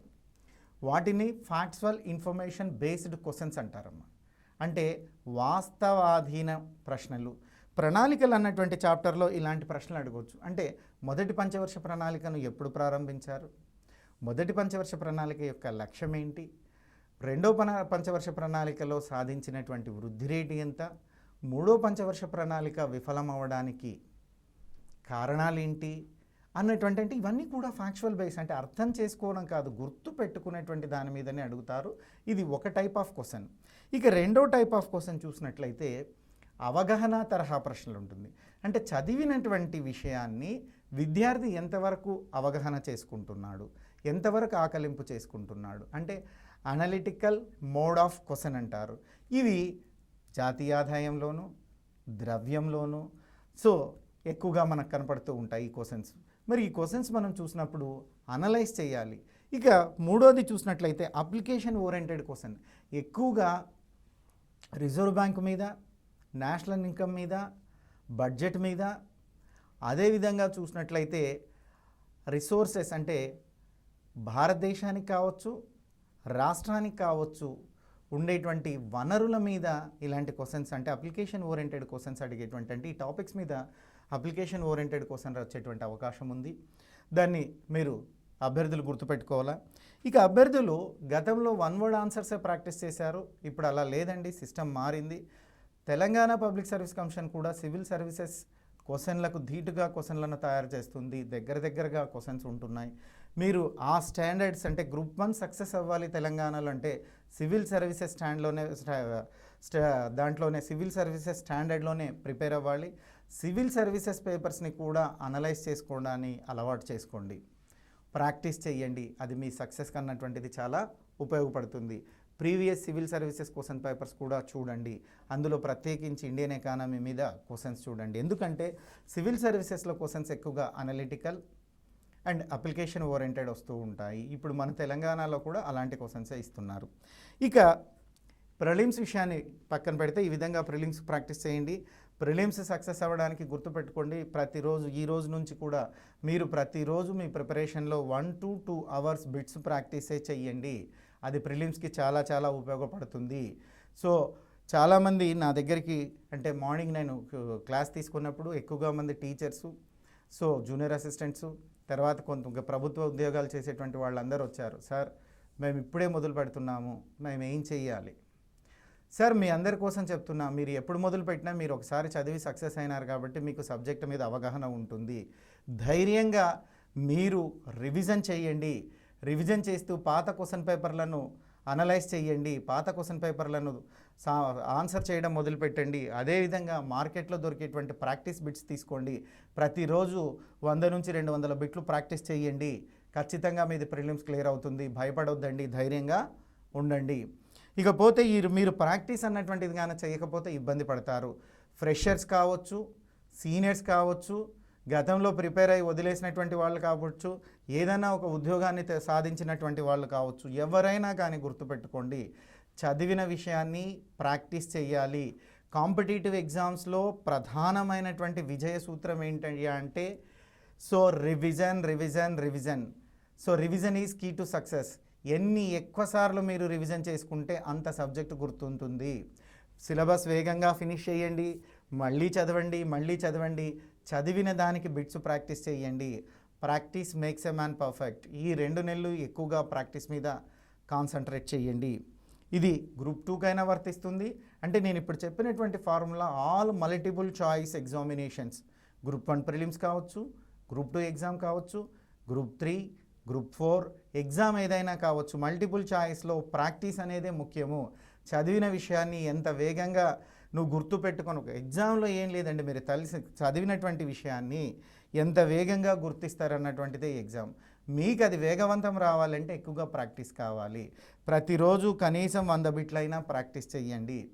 100 బిట్లు ఆన్సర్ చేసే తప్పులు ఒప్పులు సెకండరీ అండి. చాలామంది 100 బిట్లు చేస్తే సార్ నాకు మార్కులు తక్కువ వచ్చాయి, కాన్ఫిడెన్స్ లెవెల్స్ తగ్గుతున్నాయి, నేను చేయొచ్చా చెయ్యకూడదా అని మమ్మల్ని అడుగుతున్నారు. సార్ గుర్తుపెట్టుకోండి, మీరు నేర్చుకుంటున్నారు 100 బిట్లు. ముందు ఆ 100లో మీకు ఎన్ని తెలిసినాయో తెలిసిన వాటికి ఆన్సర్ చేయండి, తెలియని వాటిని నేర్చుకోండి. తప్పేం లేదు, తెలియని విషయాన్ని నేర్చుకోవడంలో ఏమీ తప్పు లేదు. మీకు 100కు 100 ప్రాక్టీస్లో రావాల్సిన అవసరం లేదు. మొదటగా నిదానంగా ఎగ్జామ్ డేట్ లోపల మీకు 100కు 100 వస్తాయి. అయితే తప్పులు పోయినా ప్రాక్టీస్ చేయండి. తప్పైనటువంటి బిట్టుని వెంటనే నేర్చేసుకోండి. ఇంకొక భాషలో చెప్పాలంటే ఏ బిట్ అయితే తప్పుపోయిందో ఆ బిట్టును పిడిగొట్టండి. ఆ బిట్టుని 1కి 10 సార్లు చదవండి, అది నోటికి వస్తుంది. సో ఈ విధంగా మరి ప్రాక్టీస్ చేయండి. ఇక మెయిన్స్ గురించి చాలామంది నా దగ్గరకు వచ్చిందంటే, సార్ ఈ టైంలో మెయిన్స్ చదవడం రైటా, ఈ టైంలో ప్రిలిమ్స్కే టైం సరిపోతుందా? గుర్తుపెట్టుకోండి సార్, గ్రూప్ 1 సక్సెస్ అన్నటువంటిది 8 months to 1 year ప్రాసెస్.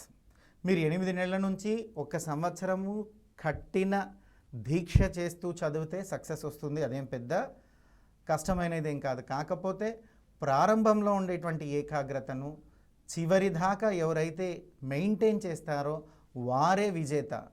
మీకు జనరల్గా మన ప్రభుత్వాలు చాలా సంవత్సరాల అంటే చాలా రోజుల నుంచి, 1 సంవత్సరం నెలల నుంచి మేము ఉద్యోగాలు రిలీజ్ చేస్తామని చెప్తూ ఉన్నాయి.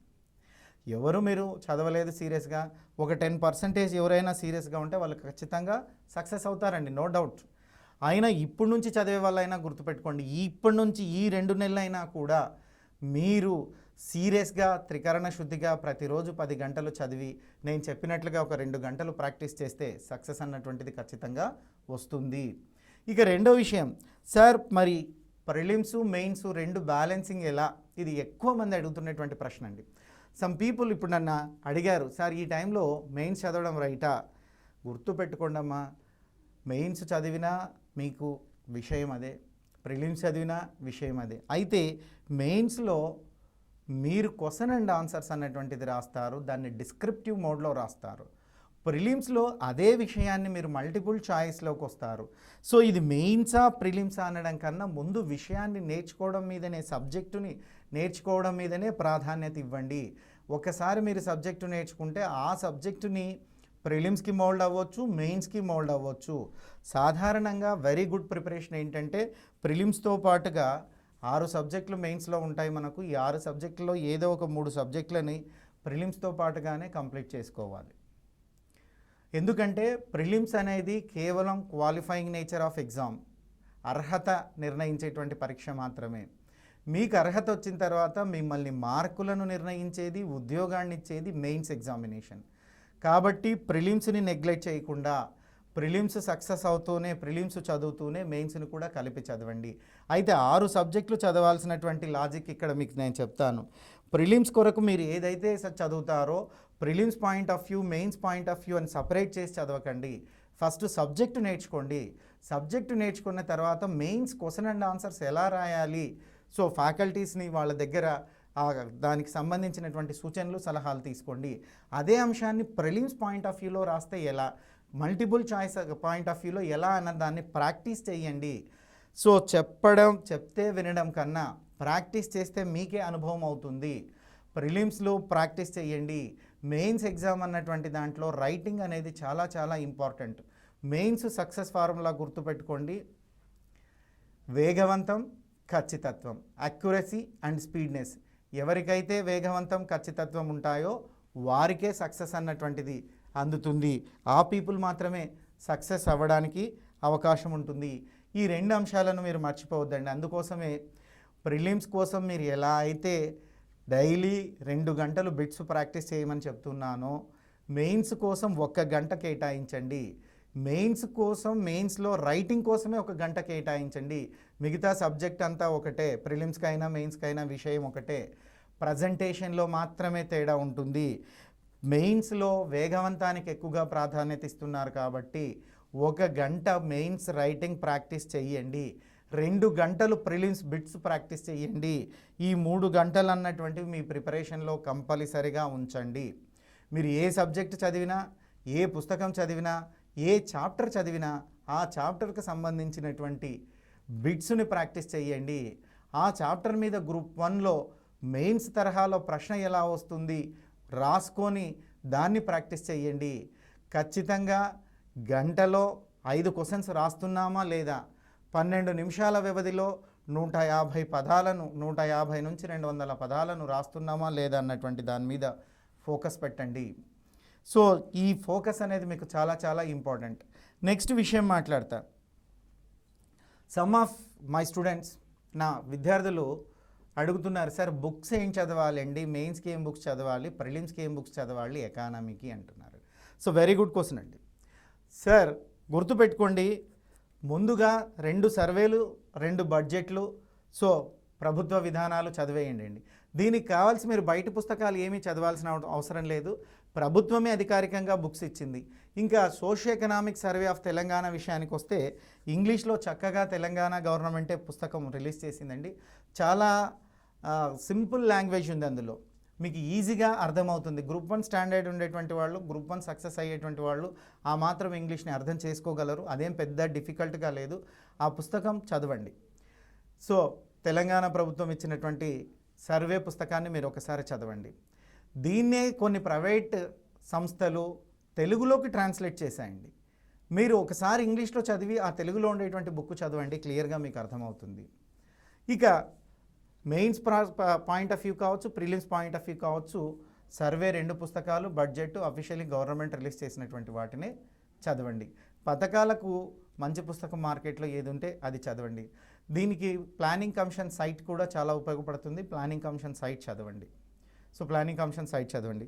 ఇక ఎకానమీలో ఎప్పుడు కూడా ఆల్వేస్ కరెంట్ ఎకానమీ అన్నటువంటి రోల్ ఎక్కువగా ఉంటుందమ్మా. ఆ కరెంట్ ఎకానమీ రోల్ మీద కూడా కాన్సన్ట్రేట్ చేయండి. ఇకపోతే గ్రూప్ 1లో ఈ విధమైనటువంటి సాధన చేయండి. ఈ 2 నెలలు చాలా చాలా ముఖ్యం. ఈ 2 నెలలు మీరు 3 గంటలు ప్రాక్టీస్ కోసమే కేటాయించండి. 2 గంటలు ప్రిలిమ్స్ బిట్స్ ప్రాక్టీస్ చేయండి. 1 గంట మెయిన్స్ రాతను, అంటే చూచి రాత కావచ్చు, చూడకుండా రావచ్చు, మీరు 10 నిమిషాల్లో 150 పదాల నుంచి 200 పదాల మధ్య రాసే వేగాన్ని అందుకోవడానికి ప్రయత్నం చేయండి. ఇది కేవలం ప్రాక్టీస్ వల్లనే వస్తుందండి. చాలామంది విద్యార్థులు ఒక అపోహలో ఉంటారు. నేను ఈరోజు ఈ సాక్షి ఛానల్ ద్వారా మీకు నేను దాన్ని క్లియర్ చేస్తున్నా. నాకు సబ్జెక్టు బాగా వస్తుంది, నేను ప్రాక్టీస్ చేయాల్సిన అవసరం లేదు, ఎగ్జామ్ హాల్లో రాయగలను అంటారు. అది తప్పండి. ముందు ఇక్కడ రాసి చూసుకోండి, నిజంగా మీరు 10 నిమిషాల్లో 150 పదాల నుంచి 200 పదాల మధ్య రాయగలుగుతున్నారా? సో ఆ మాటలతో చెప్పినంత సులభం కాదు. ఎందుకంటే ఎంత వేగంగా రాస్తారో అంత మంచిగా మీరు అన్ని క్వశ్చన్స్కి ఎక్కువగా ఆన్సర్ రాస్తారు. వేగం ఒక్కటి ఉంటే సరిపోదు, దానికి ఖచ్చితత్వం అన్నటువంటిది ఉండాలి. 2ని జోడిస్తేనే మెయిన్స్ పరీక్ష అన్నటువంటిది సక్సెస్ అవుతారు. ఇక గ్రూప్ 2 విషయానికి వస్తా. గ్రూప్ 2 విషయం కూడా అప్పుడో ఇప్పుడో నోటిఫికేషన్ అనేటట్లుంది.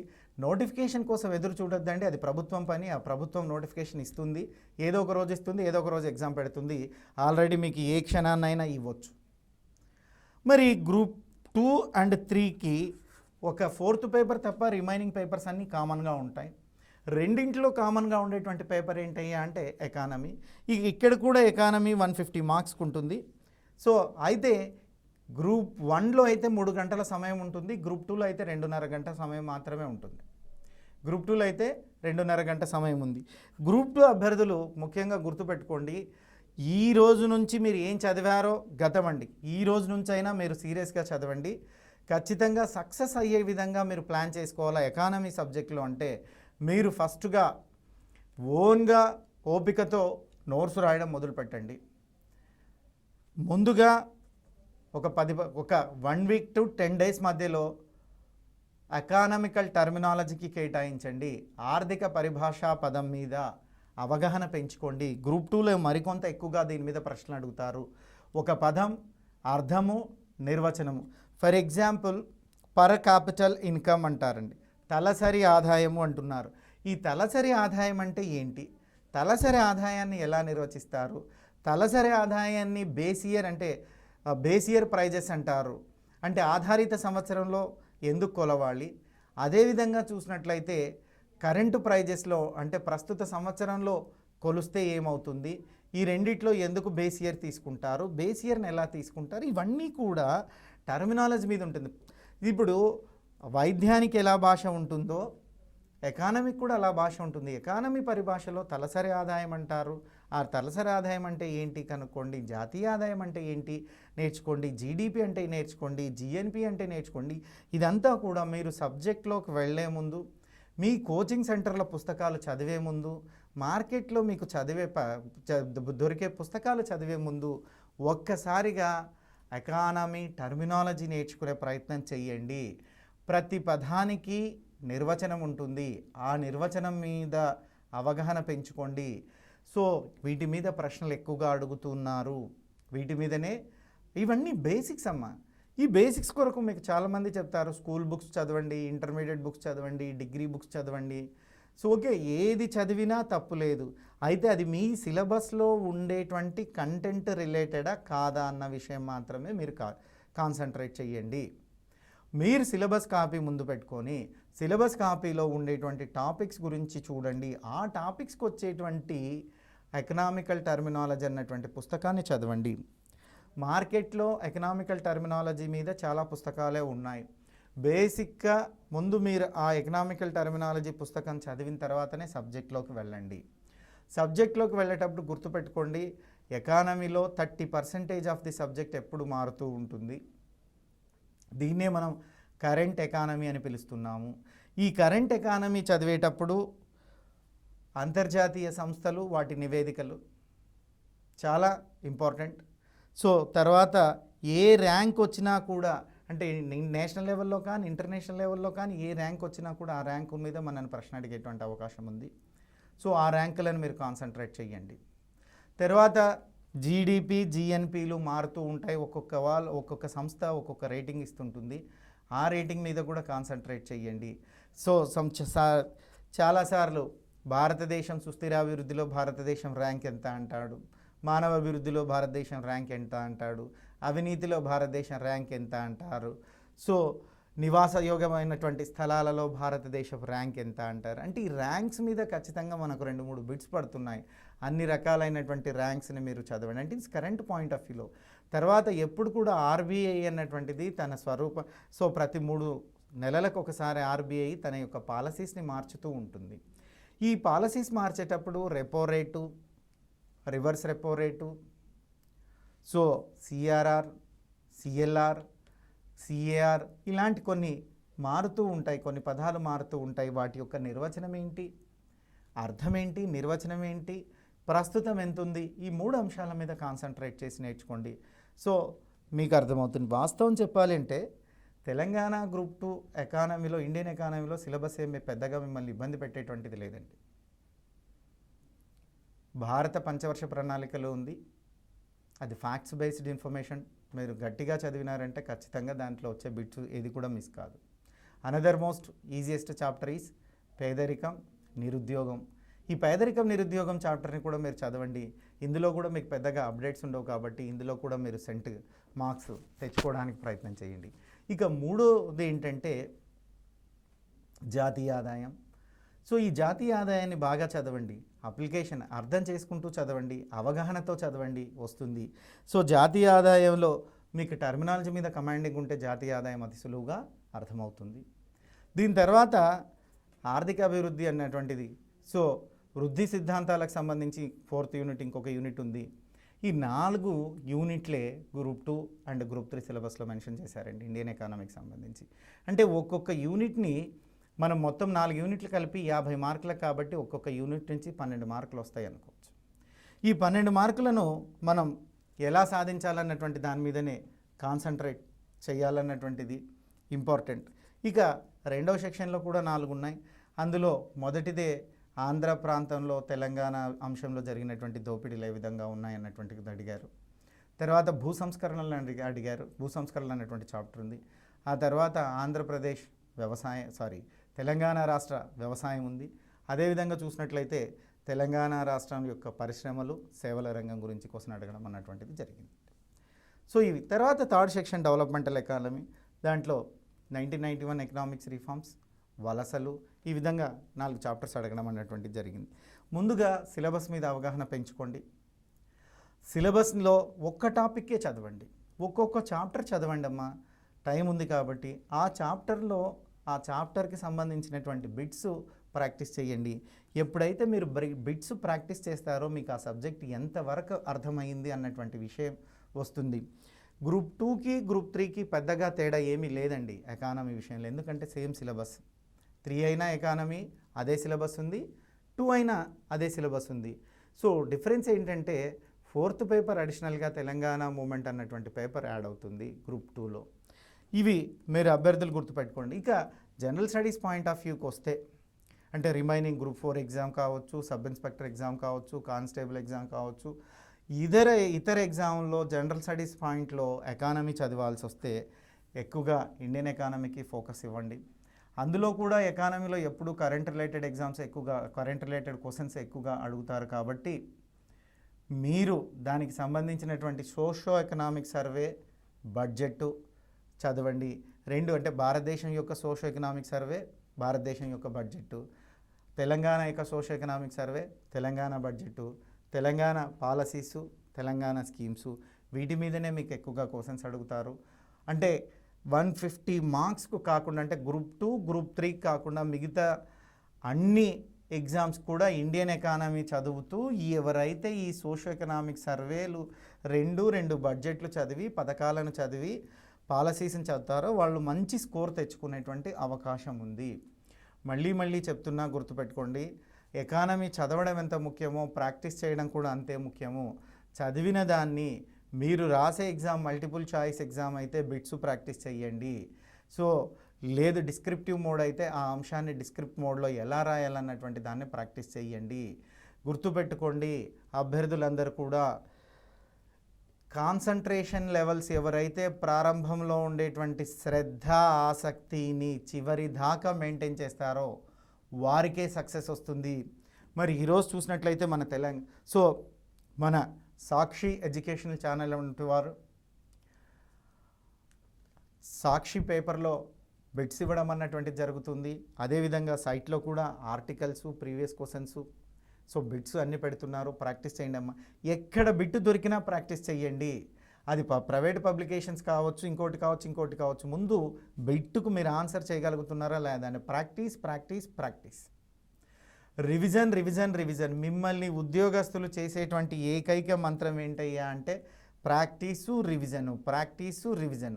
చదవాలా, కాన్సెప్ట్ నేర్చుకోవాలా, కాన్సెప్ట్ మీద బిట్లు ప్రాక్టీస్ చేయాలా, అది మర్చిపోకుండా కొరకు రివిజన్ చేయాలా. సో ఇదే సూత్రాన్ని పాటించండి. ఒక విషయం గుర్తుపెట్టుకోండి అమ్మా, సక్సెస్కి ఫెయిల్యూర్కి ఉండేటువంటి చిన్న తేడా ఏంటంటే ఏకాగ్రత. సక్సెస్ అయిన క్యాండిడేట్స్ ప్రారంభంలో ఉండేటువంటి ఇంట్రెస్ట్ని, ప్రారంభంలో ఉండేటువంటి ఏకాగ్రతను చివరి దాకా మెయింటైన్ చేస్తారు. చివరి దాకా అంటే ఏంటంటే ఎగ్జామ్ హాల్ నుంచి బయటికి వచ్చే రోజు దాకా.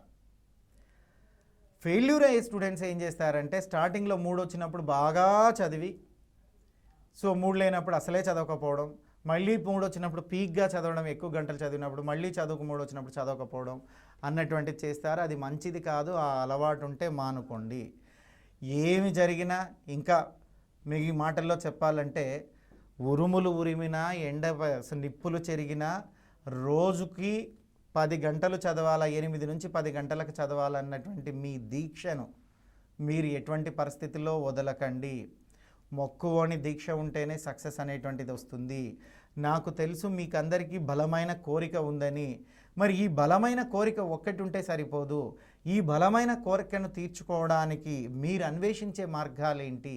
దీనికోసం మిమ్మల్ని మీరు కొన్నాళ్ళు ఆనందాలను త్యాగం చేయండి. కేవలం చదువుకు మాత్రమే బైండ్ అవ్వండి. ప్రతిరోజు 10 గంటలను చదువు కోసమే కేటాయించండి. చాలామంది ప్రణాళికలను రచించుకుంటారు, సో ఇంప్లిమెంట్ చేయడంలో ఫెయిల్యూర్ అవుతుంటారండి. మీరు ముఖ్యంగా గుర్తుపెట్టుకోండి, ప్రణాళిక రచించినంత మాత్రాన విజయం రాదు. మీరు అనుకున్నటువంటి ప్రణాళికను తూచా తప్పకుండా ఆచరించి అమలు పరిచినటువంటి రోజే విజయం వస్తుంది. విజేతలందరూ కూడా మీకన్నా గొప్పవారేమీ కాదు. మీలాగా సర్వసాధారణంగా ఎన్నో దెబ్బలు తిని, సో రాటు తేలి విజయాన్ని సాధించినటువంటి వారే. ప్రయత్నం చేస్తే పోయేది లేదు మిత్రమా, సోమరితనం తప్ప. సో మన ఛానల్ వారు మీకు అండగా ఉన్నారు, ప్రభుత్వం వారు అండగా ఉన్నారు, మాలాంటి ఫ్యాకల్టీస్ అండగా ఉన్నారు. ఏ సమస్య ఉన్నా మీకు అందరూ తీర్చడానికి సిద్ధంగా ఉన్నారు. అయితే మీలో మీకు కావాల్సింది సాధించాలన్నటువంటి తపన, సాధించాలన్నటువంటి స్ఫూర్తి, మిమ్మల్ని మీరు ఉద్యోగస్తులుగా చూసుకునాల్సినటువంటి సో ఆ స్ఫూర్తి, ఆ జీల్ అనేటువంటిది లేకపోతే కష్టమండి. గుర్తుపెట్టుకోండి, తెలంగాణ విద్యార్థులందరికీ ఒకటే ఒక మనవి, బంగారు తెలంగాణ రావాలి అంటే ఎక్కడి నుంచో రాదు. ప్రతి విద్యార్థి కష్టపడి చదివి ప్రయోజకుడయి ఉద్యోగాన్ని సాధిస్తే అదే బంగారు తెలంగాణ. మరి బంగారు తెలంగాణకు మీరు సైతం కష్టపడండి. మీ సోమరితనాన్ని మానండి, కష్టపడి చదవండి. దానికోసం ప్రభుత్వంతో సహా టీవీ ఛానళ్ళు, మా సాక్షి వాళ్ళు, మేము అందరం సిద్ధంగా ఉన్నాము. ఖచ్చితంగా మీరు విజయాన్ని సాధిస్తారు మిత్రమా. అయితే గుర్తుపెట్టుకోండి, విజయం ఎప్పుడూ సోమరులను వరించదు. మీలో ఉండేటువంటి సోమరితనాన్ని కట్టిపెట్టి ఈరోజు నుంచి చదవడం ప్రారంభించండి. ప్రతిరోజు 10 గంటలు చదవండి. ఈ 10 గంటల్లో 3 గంటలు ప్రాక్టీస్ చేయండి. 2 గంటలు బిట్స్ మాత్రమే ప్రాక్టీస్ చేయండి. గ్రూప్ 1 రాసేవాళ్ళు 1 గంట మెయిన్స్ రైటింగ్ ప్రాక్టీస్ చేయండి. Practice practice practice. అనేక మంది విద్యార్థులను 2 తెలుగు రాష్ట్రాలలో సాక్షి పేపర్ ద్వారా ఉద్యోగస్తులను చేసినటువంటి చరిత్ర మనకుంది. ఇక ఇదే పేపర్లో మేము ఆర్టికల్స్ రాయడం వల్ల నా దగ్గర మా సహస్ర ఐఏఎస్ అకాడమీలో కోచింగ్ తీసుకున్నటువంటి చాలామంది విద్యార్థులు కూడా గ్రూప్ 1 ఆఫీసర్స్ గాను, గ్రూప్ 2 ఆఫీసర్స్ గాను సక్సెస్ అయి విధులు నిర్వహిస్తున్నారు. సో మీ అందరికి కూడా నేను కంగ్రాట్స్ చెప్తున్నాను. ఇక డియర్స్, మై డియర్స్, ఈరోజు ఈ చర్చా వేదికలో ఇప్పుడు గ్రూప్ 1 ఎగ్జామ్ జూలై 31న ప్రిలిమ్స్ జరుగుతుందని మనకు ఒక వార్త వచ్చింది. అది అధికారికంగా రాలేదు. అయితే పబ్లిక్ దాన్ని బిలీవ్ చేస్తున్నారు. ఏది ఏమైనా కానీ ఒకటి గుర్తుపెట్టుకోండి, అధికారికంగా డేట్ వచ్చేంత వరకు ఎదురు చూస్తామంటే కష్టం. మీరు ఇమ్మీడియట్గా అప్లికేషన్ ఎప్పుడైతే మీరు పెట్టారో అప్పటి నుంచి పరీక్షకు ప్రిపేర్ అవుతున్నారు. మరి ఈ గ్రూప్ 1 ఎగ్జామ్కి ఎలా ప్రిపేర్ అవుతారో నేను చెప్పి, తర్వాత గ్రూప్ 2 ఎగ్జామ్కి ఎలా ప్రిపేర్ కావాలి, గ్రూప్ 3 ఎగ్జామ్కి ఎలా ప్రిపేర్ కావాలి అండ్ గ్రూప్ 4 ఎగ్జామ్కి ఎలా ప్రిపేర్ కావాలనేటువంటి విషయం గురించి డిస్కస్ చేస్తాను. ముందుగా గ్రూప్ 1 ఎగ్జామ్ గురించి తెలుసుకుందాం. See my dear friends, group 1 ఎగ్జామ్లో మన ఎకానమీకి సంబంధించి 150 మార్కులు ఉంటాయి. సో మెయిన్స్ పర్స్పెక్టివ్లో చూసినట్లయితే 150 మార్క్స్ ఉంటాయి. 2.5 గంట సమయం ఉంటుంది. అంటే మెయిన్స్లో చూసినట్లయితే 180 మినిట్స్ ఇస్తారు మనకు, 180 నిమిషాల సమయం అనేటువంటిది గ్రూప్ 1కి ఇస్తారు. సో 30 క్వశ్చన్స్ ఇస్తారు, 15 క్వశ్చన్స్ రాయాలి. క్వశ్చన్ ఏ అండ్ బి అన్నటువంటి కాన్సెప్ట్ ఉంటుంది. మరి ఇందులో సిలబస్ చూసినట్లయితే మొదటగా మనం చూసినట్లయితే ప్రతి యూనిట్లో 5 సో ప్రతి పేపర్లో చూసినట్లయితే 3 సెక్షన్స్ ఉంటాయి. ఎకానమీ పేపర్లో చూసినట్లయితే 3 సెక్షన్స్ ఉంటాయి. ఈ 3 సెక్షన్లో కూడా ఒక సెక్షన్లో అంటే ప్రతి సెక్షన్లో 5 యూనిట్లు ఉంటాయి. మొత్తం 15 యూనిట్లు ఉంటాయి. 15 యూనిట్ల నుంచి 15 క్వశ్చన్స్ వస్తాయి. అంటే ఒక్కొక్క యూనిట్ నుంచి 2 క్వశ్చన్స్ వస్తాయి. క్వశ్చన్ నెంబర్ 1లో ఏ మరియు బి అని ఉంటుంది. సో ఈ విధంగా మనం రాయాల్సి ఉంటుంది. అయితే ఇది క్వశ్చన్ పేపర్ ప్యాటర్న్. దీనికి ముందు ప్రిలిమ్స్ అనేటువంటి ఎగ్జామ్ మనం పాస్ అవ్వాల్సి ఉంటుంది. ప్రిలిమ్స్ ఎలా చదవాలి చెప్పి నేను మెయిన్స్ ఎలా చదవాలన్నటువంటి దాని గురించి చెప్తాను. ఎకానమీ సబ్జెక్టుకు గుర్తుపెట్టుకోండి అమ్మా. ప్రిలిమ్స్ పాయింట్ ఆఫ్ వ్యూలో చూసినట్లయితే సిలబస్లో భారత ఆర్థిక అభివృద్ధి అన్నాడు, తర్వాత తెలంగాణ పాలసీస్ అండ్ స్కీమ్స్ అన్నాడు. అంటే టీఎస్పీఎస్సీ ఇప్పుడు రిలీజ్ చేసినటువంటి ఎగ్జామ్లో ఎకానమీ రోల్ ఎంత ఉందయ్యా, ఫస్ట్ నేను ప్రిలిమ్స్ గురించే మాట్లాడుతున్నాను. ఈ ప్రిలిమ్స్లో ఎకానమీ రోల్ ఎంత ఉందయ్యా అంటే భారత ఆర్థిక అభివృద్ధి అన్నాడు. మళ్ళీ సో సెక్షన్ 5లో సెగ్మెంట్ 5లో భారత ఆర్థిక అభివృద్ధి అన్నాడు. సెగ్మెంట్ 10లో తెలంగాణకు సంబంధించినటువంటి విధానాలు పథకాలు అన్నాడండి. మరి ఈ రెండింటిని ఎలా చదవాలా, ఏం బుక్స్ చదవాలా అన్నటువంటిది అభ్యర్థుల్లో నెలకొన్నటువంటి సందిగ్ధత. సో ఈరోజు కూడా ఉదయం నన్ను మా కోచింగ్ సెంటర్లో చాలామంది, అంటే ఇప్పుడు గ్రూప్ 1కు చాలామంది ఇమ్మీడియట్గా ఎంప్లాయీస్ వచ్చారండి. ఉద్యోగస్తులు, టీచర్లు కావచ్చు, ఇంకొక ఉద్యోగస్తులు కావచ్చు, గ్రూప్ 2 ఉద్యోగస్తులు కావచ్చు, వీళ్ళంతా గ్రూప్ 1 రాయడానికి వచ్చారు. 500 ఉద్యోగాలు ఉన్నాయి కాబట్టి 503 ఉద్యోగాలకైతే వీళ్ళు నా దగ్గరికి రైజ్ చేసినటువంటి మొదటి సమస్య ఏంటంటే, సార్ 2 నెలల సమయం ఉంది, ఈ 2 నెలల సమయంలో ప్రిలిమ్స్ క్లియర్ చేయగలమా? ఈ 2 నెలల సమయంలో ప్రిలిమ్స్ ఒక్కటే చదవాలన్నా, ప్రిలిమ్స్తో పాటు మెయిన్స్గా చదవాలన్నా, మెయిన్స్ కూడా చదవాలన్నా? ఇవి వాళ్ళకే కాదండి, రాష్ట్రంలో అనేక మంది విద్యార్థులకు ఉండేటువంటి అనుమానాలు. ఈ అనుమానాలను నివృత్తం చేయడం కొరకే ఈరోజు సాక్షి వాళ్ళు నన్ను మీ ముందుకు తీసుకురావడం అన్నటువంటిది జరిగింది. మరి మాట్లాడదాం. ముందుగా గుర్తుపెట్టుకోండి, 2 నెలలు అనేది ప్రిలిమ్స్ ప్రిపరేషన్కి సరిపోతుంది. అయితే గ్రూప్ 1 లాంటి ఎగ్జామ్స్కి నోటిఫికేషన్ వచ్చినాకనే మేము చదువుతాము, అంతవరకు చదవమనే ధోరణి మంచిది కాదు.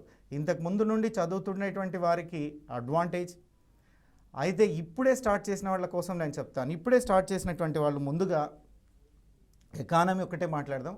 ముందుగా socio economic survey of India and budget, socio economic survey of Telangana and budget, Telangana policies and schemes, ఈ 3 అంశాల మీద పర్టికులర్గా మీరు పర్టికులర్గా ఈ 3 అంశాల మీద కమాండింగ్ తెచ్చుకోవాలి.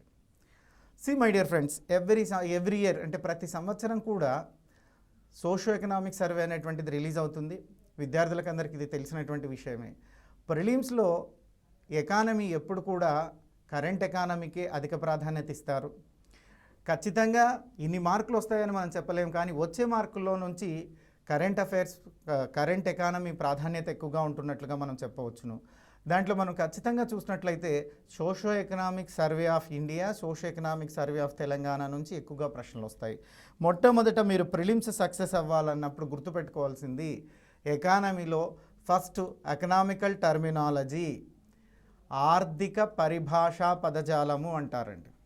ముందుగా ఈ ఆర్థిక పరిభాష పదజాలం మీద కమాండింగ్ తెచ్చుకోండి. ఎకానమీలో ఫస్ట్ మనం చేయాల్సింది ఏంటయ్యా అంటే ఆర్థిక పరిభాష పదజాలం, ఎకనామికల్ టర్మినాలజీ మీద కమాండింగ్ తెచ్చుకోండి. ఎగ్జామినర్ టర్మినాలజీ మీద ఎక్కువగా క్వశ్చన్స్ అడుగుతారు.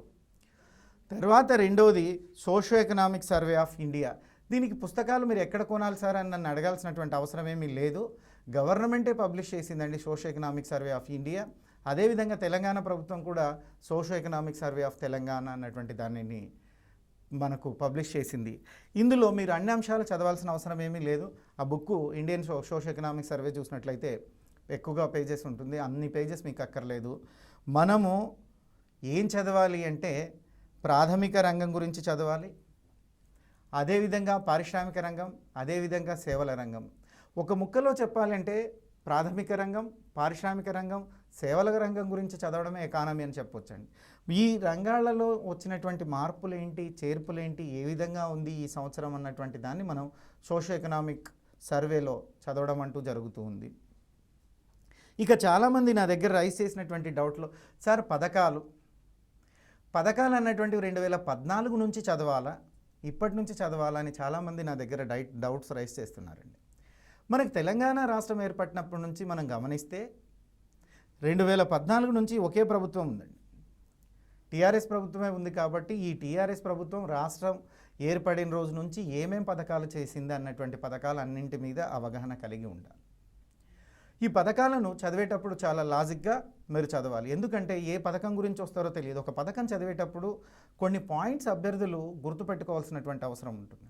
అందులో మొట్టమొదటి చూసినట్లయితే పథకాన్ని ఎక్కడ ప్రారంభించారు అన్నటువంటి ప్రాంతం పైన, అంటే ఆ ప్లేస్ ఏ ఊరిలో ప్రారంభించారు, ఆ మండలం పేరు కానీ, ఆ గ్రామం పేరు కానీ, ఆ జిల్లా పేరు కానీ అడిగేటువంటి సాంప్రదాయం ఉంది. అదేవిధంగా పథకం యొక్క ప్రారంభ తేదీ మీద ప్రశ్న అడుగుతారు. ఎప్పుడు ప్రారంభిస్తారన్నటువంటి ప్రారంభ తేదీ మీద ప్రశ్న అడుగుతారు.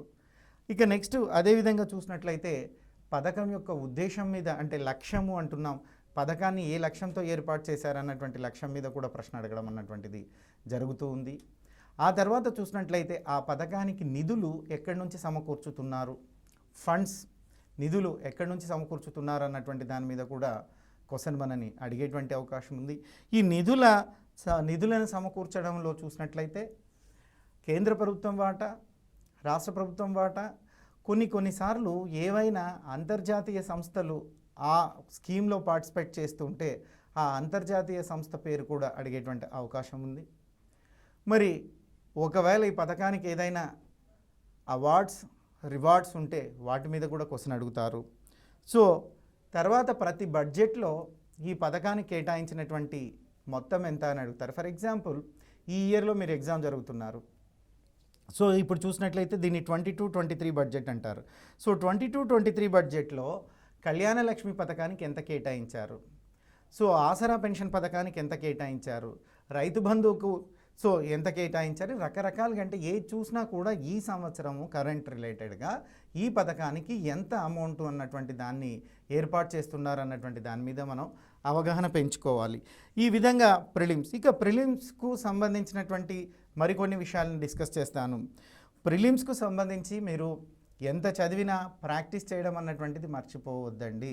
ఈ రోజు నుంచి మనకు ఎగ్జామ్ ఎప్పుడు ఉంటుందో క్లియర్గా తెలియదు. ఇప్పటి వరకు వచ్చినటువంటి డేట్ అయితే అధికారికంగా కాదు. అధికారికంగా పబ్లిక్ సర్వీస్ కమిషన్ వారు డేట్ ఇవ్వాల్సి ఉంది. అయితే వారు ఆ డేట్ని కన్ఫర్మ్ చేస్తారన్నటువంటి టాక్ ఉంది. అది అనధికారం కాబట్టి మనం దాని గురించి ఇప్పుడు మాట్లాడలేం. అయితే ఈ ఉండే 2 నెలల సమయంలో ప్రతిరోజు 100 బిట్లను మీరు ప్రాక్టీస్ చేయండి. Each everyday 100 bits. ఈ 100 బిట్స్ మీరు ప్రాక్టీస్ చేసేటప్పుడు కొన్ని ప్రీవియస్ బిట్స్ చేయండి, టాపిక్ వైజ్ చేయండి, చాప్టర్ వైజ్ చేయండి. సార్ మాకు ప్రీవియస్ బిట్స్ ఎక్కడ దొరుకుతాయండి, ప్రాక్టీస్ బిట్స్ ఎక్కడ దొరుకుతాయండి అని మీరు అడగొచ్చు. మీకు మార్కెట్లో బోలెడని ప్రాక్టీస్ బిట్స్ ఉన్నాయండి. తెలుగు అకాడమీ వాళ్ళు ప్రాక్టీస్ బుక్స్ రిలీజ్ చేశారు, జనరల్ స్టడీస్ బిట్ బ్యాంక్స్ ఉన్నాయి. అదేవిధంగా మన సాక్షి.comలో చూసినట్లయితే కూడా మీకు ప్రాక్టీస్ కోసం చాలా బిట్స్ ఉన్నాయి, ప్రీవియస్ బిట్స్ కూడా ఉన్నాయి. సో సాక్షి వెబ్సైట్ నుంచి కూడా మీరు మనకు సాక్షి ఎడ్యుకేషన్ ఏదైతే ఉందో సాక్షి ఎడ్యుకేషన్ నుంచి కూడా మీరు ఆ బిట్లు తీసుకొని ప్రాక్టీస్ చేసేటువంటి వెసులుబాటు ఉంది. ఇక గుర్తుపెట్టుకోండమ్మా, మీరు ఏ చాప్టర్ చదివినా ఆ చాప్టర్కి సంబంధించినటువంటి బిట్స్ని ఖచ్చితంగా ప్రాక్టీస్ చేయాలి. అలా ప్రాక్టీస్ చేస్తేనే సక్సెస్ అన్నటువంటిది వస్తుంది. సాధారణంగా పోటీ పరీక్షల్లో 3 రకాల ప్రశ్నలు అడుగుతారండి. మొదటి ప్రశ్న ఏ విధంగా ఉంటుందయ్యా అంటే విద్యార్థి యొక్క జ్ఞాపక శక్తికి సంబంధించినటువంటి ప్రశ్నను అడుగుతారు. వాటిని ఫ్యాక్చువల్ ఇన్ఫర్మేషన్ బేస్డ్ క్వశ్చన్స్ అంటారమ్మా. అంటే వాస్తవాధీన ప్రశ్నలు. ప్రణాళికలు అన్నటువంటి చాప్టర్లో ఇలాంటి ప్రశ్నలు అడగవచ్చు. అంటే మొదటి పంచవర్ష ప్రణాళికను ఎప్పుడు ప్రారంభించారు, మొదటి పంచవర్ష ప్రణాళిక యొక్క లక్ష్యం ఏంటి, రెండో పంచవర్ష ప్రణాళికలో సాధించినటువంటి వృద్ధి రేటు ఎంత, మూడో పంచవర్ష ప్రణాళిక విఫలమవడానికి కారణాలేంటి అన్నటువంటి, అంటే ఇవన్నీ కూడా ఫ్యాక్చువల్ బేస్, అంటే అర్థం చేసుకోవడం కాదు, గుర్తు పెట్టుకునేటువంటి దాని మీదనే అడుగుతారు. ఇది ఒక టైప్ ఆఫ్ క్వశ్చన్. ఇక రెండో టైప్ ఆఫ్ క్వశ్చన్ చూసినట్లయితే అవగాహన తరహా ప్రశ్నలు ఉంటుంది. అంటే చదివినటువంటి విషయాన్ని విద్యార్థి ఎంతవరకు అవగాహన చేసుకుంటున్నాడు, ఎంతవరకు ఆకలింపు చేసుకుంటున్నాడు, అంటే అనలిటికల్ మోడ్ ఆఫ్ క్వశ్చన్ అంటారు. ఇవి జాతీయ ఆదాయంలోను, ద్రవ్యంలోను సో ఎక్కువగా మనకు కనపడుతూ ఉంటాయి ఈ క్వశ్చన్స్. మరి ఈ క్వశ్చన్స్ మనం చూసినప్పుడు అనలైజ్ చేయాలి. ఇక మూడోది చూసినట్లయితే అప్లికేషన్ ఓరియంటెడ్ క్వశ్చన్. ఎక్కువగా రిజర్వ్ బ్యాంక్ మీద, నేషనల్ ఇన్కమ్ మీద, బడ్జెట్ మీద, అదేవిధంగా చూసినట్లయితే రిసోర్సెస్, అంటే భారతదేశానికి కావచ్చు, రాష్ట్రానికి కావచ్చు ఉండేటువంటి వనరుల మీద ఇలాంటి క్వశ్చన్స్, అంటే అప్లికేషన్ ఓరియంటెడ్ క్వశ్చన్స్ అడిగేటువంటి, అంటే ఈ టాపిక్స్ మీద అప్లికేషన్ ఓరియంటెడ్ క్వశ్చన్ వచ్చేటువంటి అవకాశం ఉంది. దాన్ని మీరు అభ్యర్థులు గుర్తుపెట్టుకోవాలా. ఇక అభ్యర్థులు గతంలో 1 వర్డ్ ఆన్సర్సే ప్రాక్టీస్ చేశారు, ఇప్పుడు అలా లేదండి, సిస్టమ్ మారింది. తెలంగాణ పబ్లిక్ సర్వీస్ కమిషన్ కూడా సివిల్ సర్వీసెస్ క్వశ్చన్లకు ధీటుగా క్వశ్చన్లను తయారు చేస్తుంది, దగ్గరగా క్వశ్చన్స్ ఉంటున్నాయి. మీరు ఆ స్టాండర్డ్స్ అంటే గ్రూప్ 1 సక్సెస్ అవ్వాలి తెలంగాణలో అంటే సివిల్ సర్వీసెస్ దాంట్లోనే సివిల్ సర్వీసెస్ స్టాండర్డ్లోనే ప్రిపేర్ అవ్వాలి. సివిల్ సర్వీసెస్ పేపర్స్ని కూడా అనలైజ్ చేసుకోవడాన్ని అలవాటు చేసుకోండి, ప్రాక్టీస్ చేయండి. అది మీ సక్సెస్కి అన్నటువంటిది చాలా ఉపయోగపడుతుంది. Previous civil services question papers కూడా చూడండి, అందులో ప్రత్యేకించి ఇండియన్ ఎకానమీ మీద క్వశ్చన్స్ చూడండి. ఎందుకంటే సివిల్ సర్వీసెస్లో క్వశ్చన్స్ ఎక్కువగా అనలిటికల్ అండ్ అప్లికేషన్ ఓరియంటెడ్ వస్తూ ఉంటాయి. ఇప్పుడు మన తెలంగాణలో కూడా అలాంటి క్వశ్చన్సే ఇస్తున్నారు. ఇక ప్రిలిమ్స్ విషయాన్ని పక్కన పెడితే ఈ విధంగా ప్రిలిమ్స్ ప్రాక్టీస్ చేయండి. ప్రిలిమ్స్ సక్సెస్ అవ్వడానికి గుర్తుపెట్టుకోండి, ప్రతిరోజు ఈ రోజు నుంచి కూడా మీరు ప్రతిరోజు మీ ప్రిపరేషన్లో 1 to 2 hours బిట్స్ ప్రాక్టీసే చెయ్యండి. అది ప్రిలిమ్స్కి చాలా చాలా ఉపయోగపడుతుంది.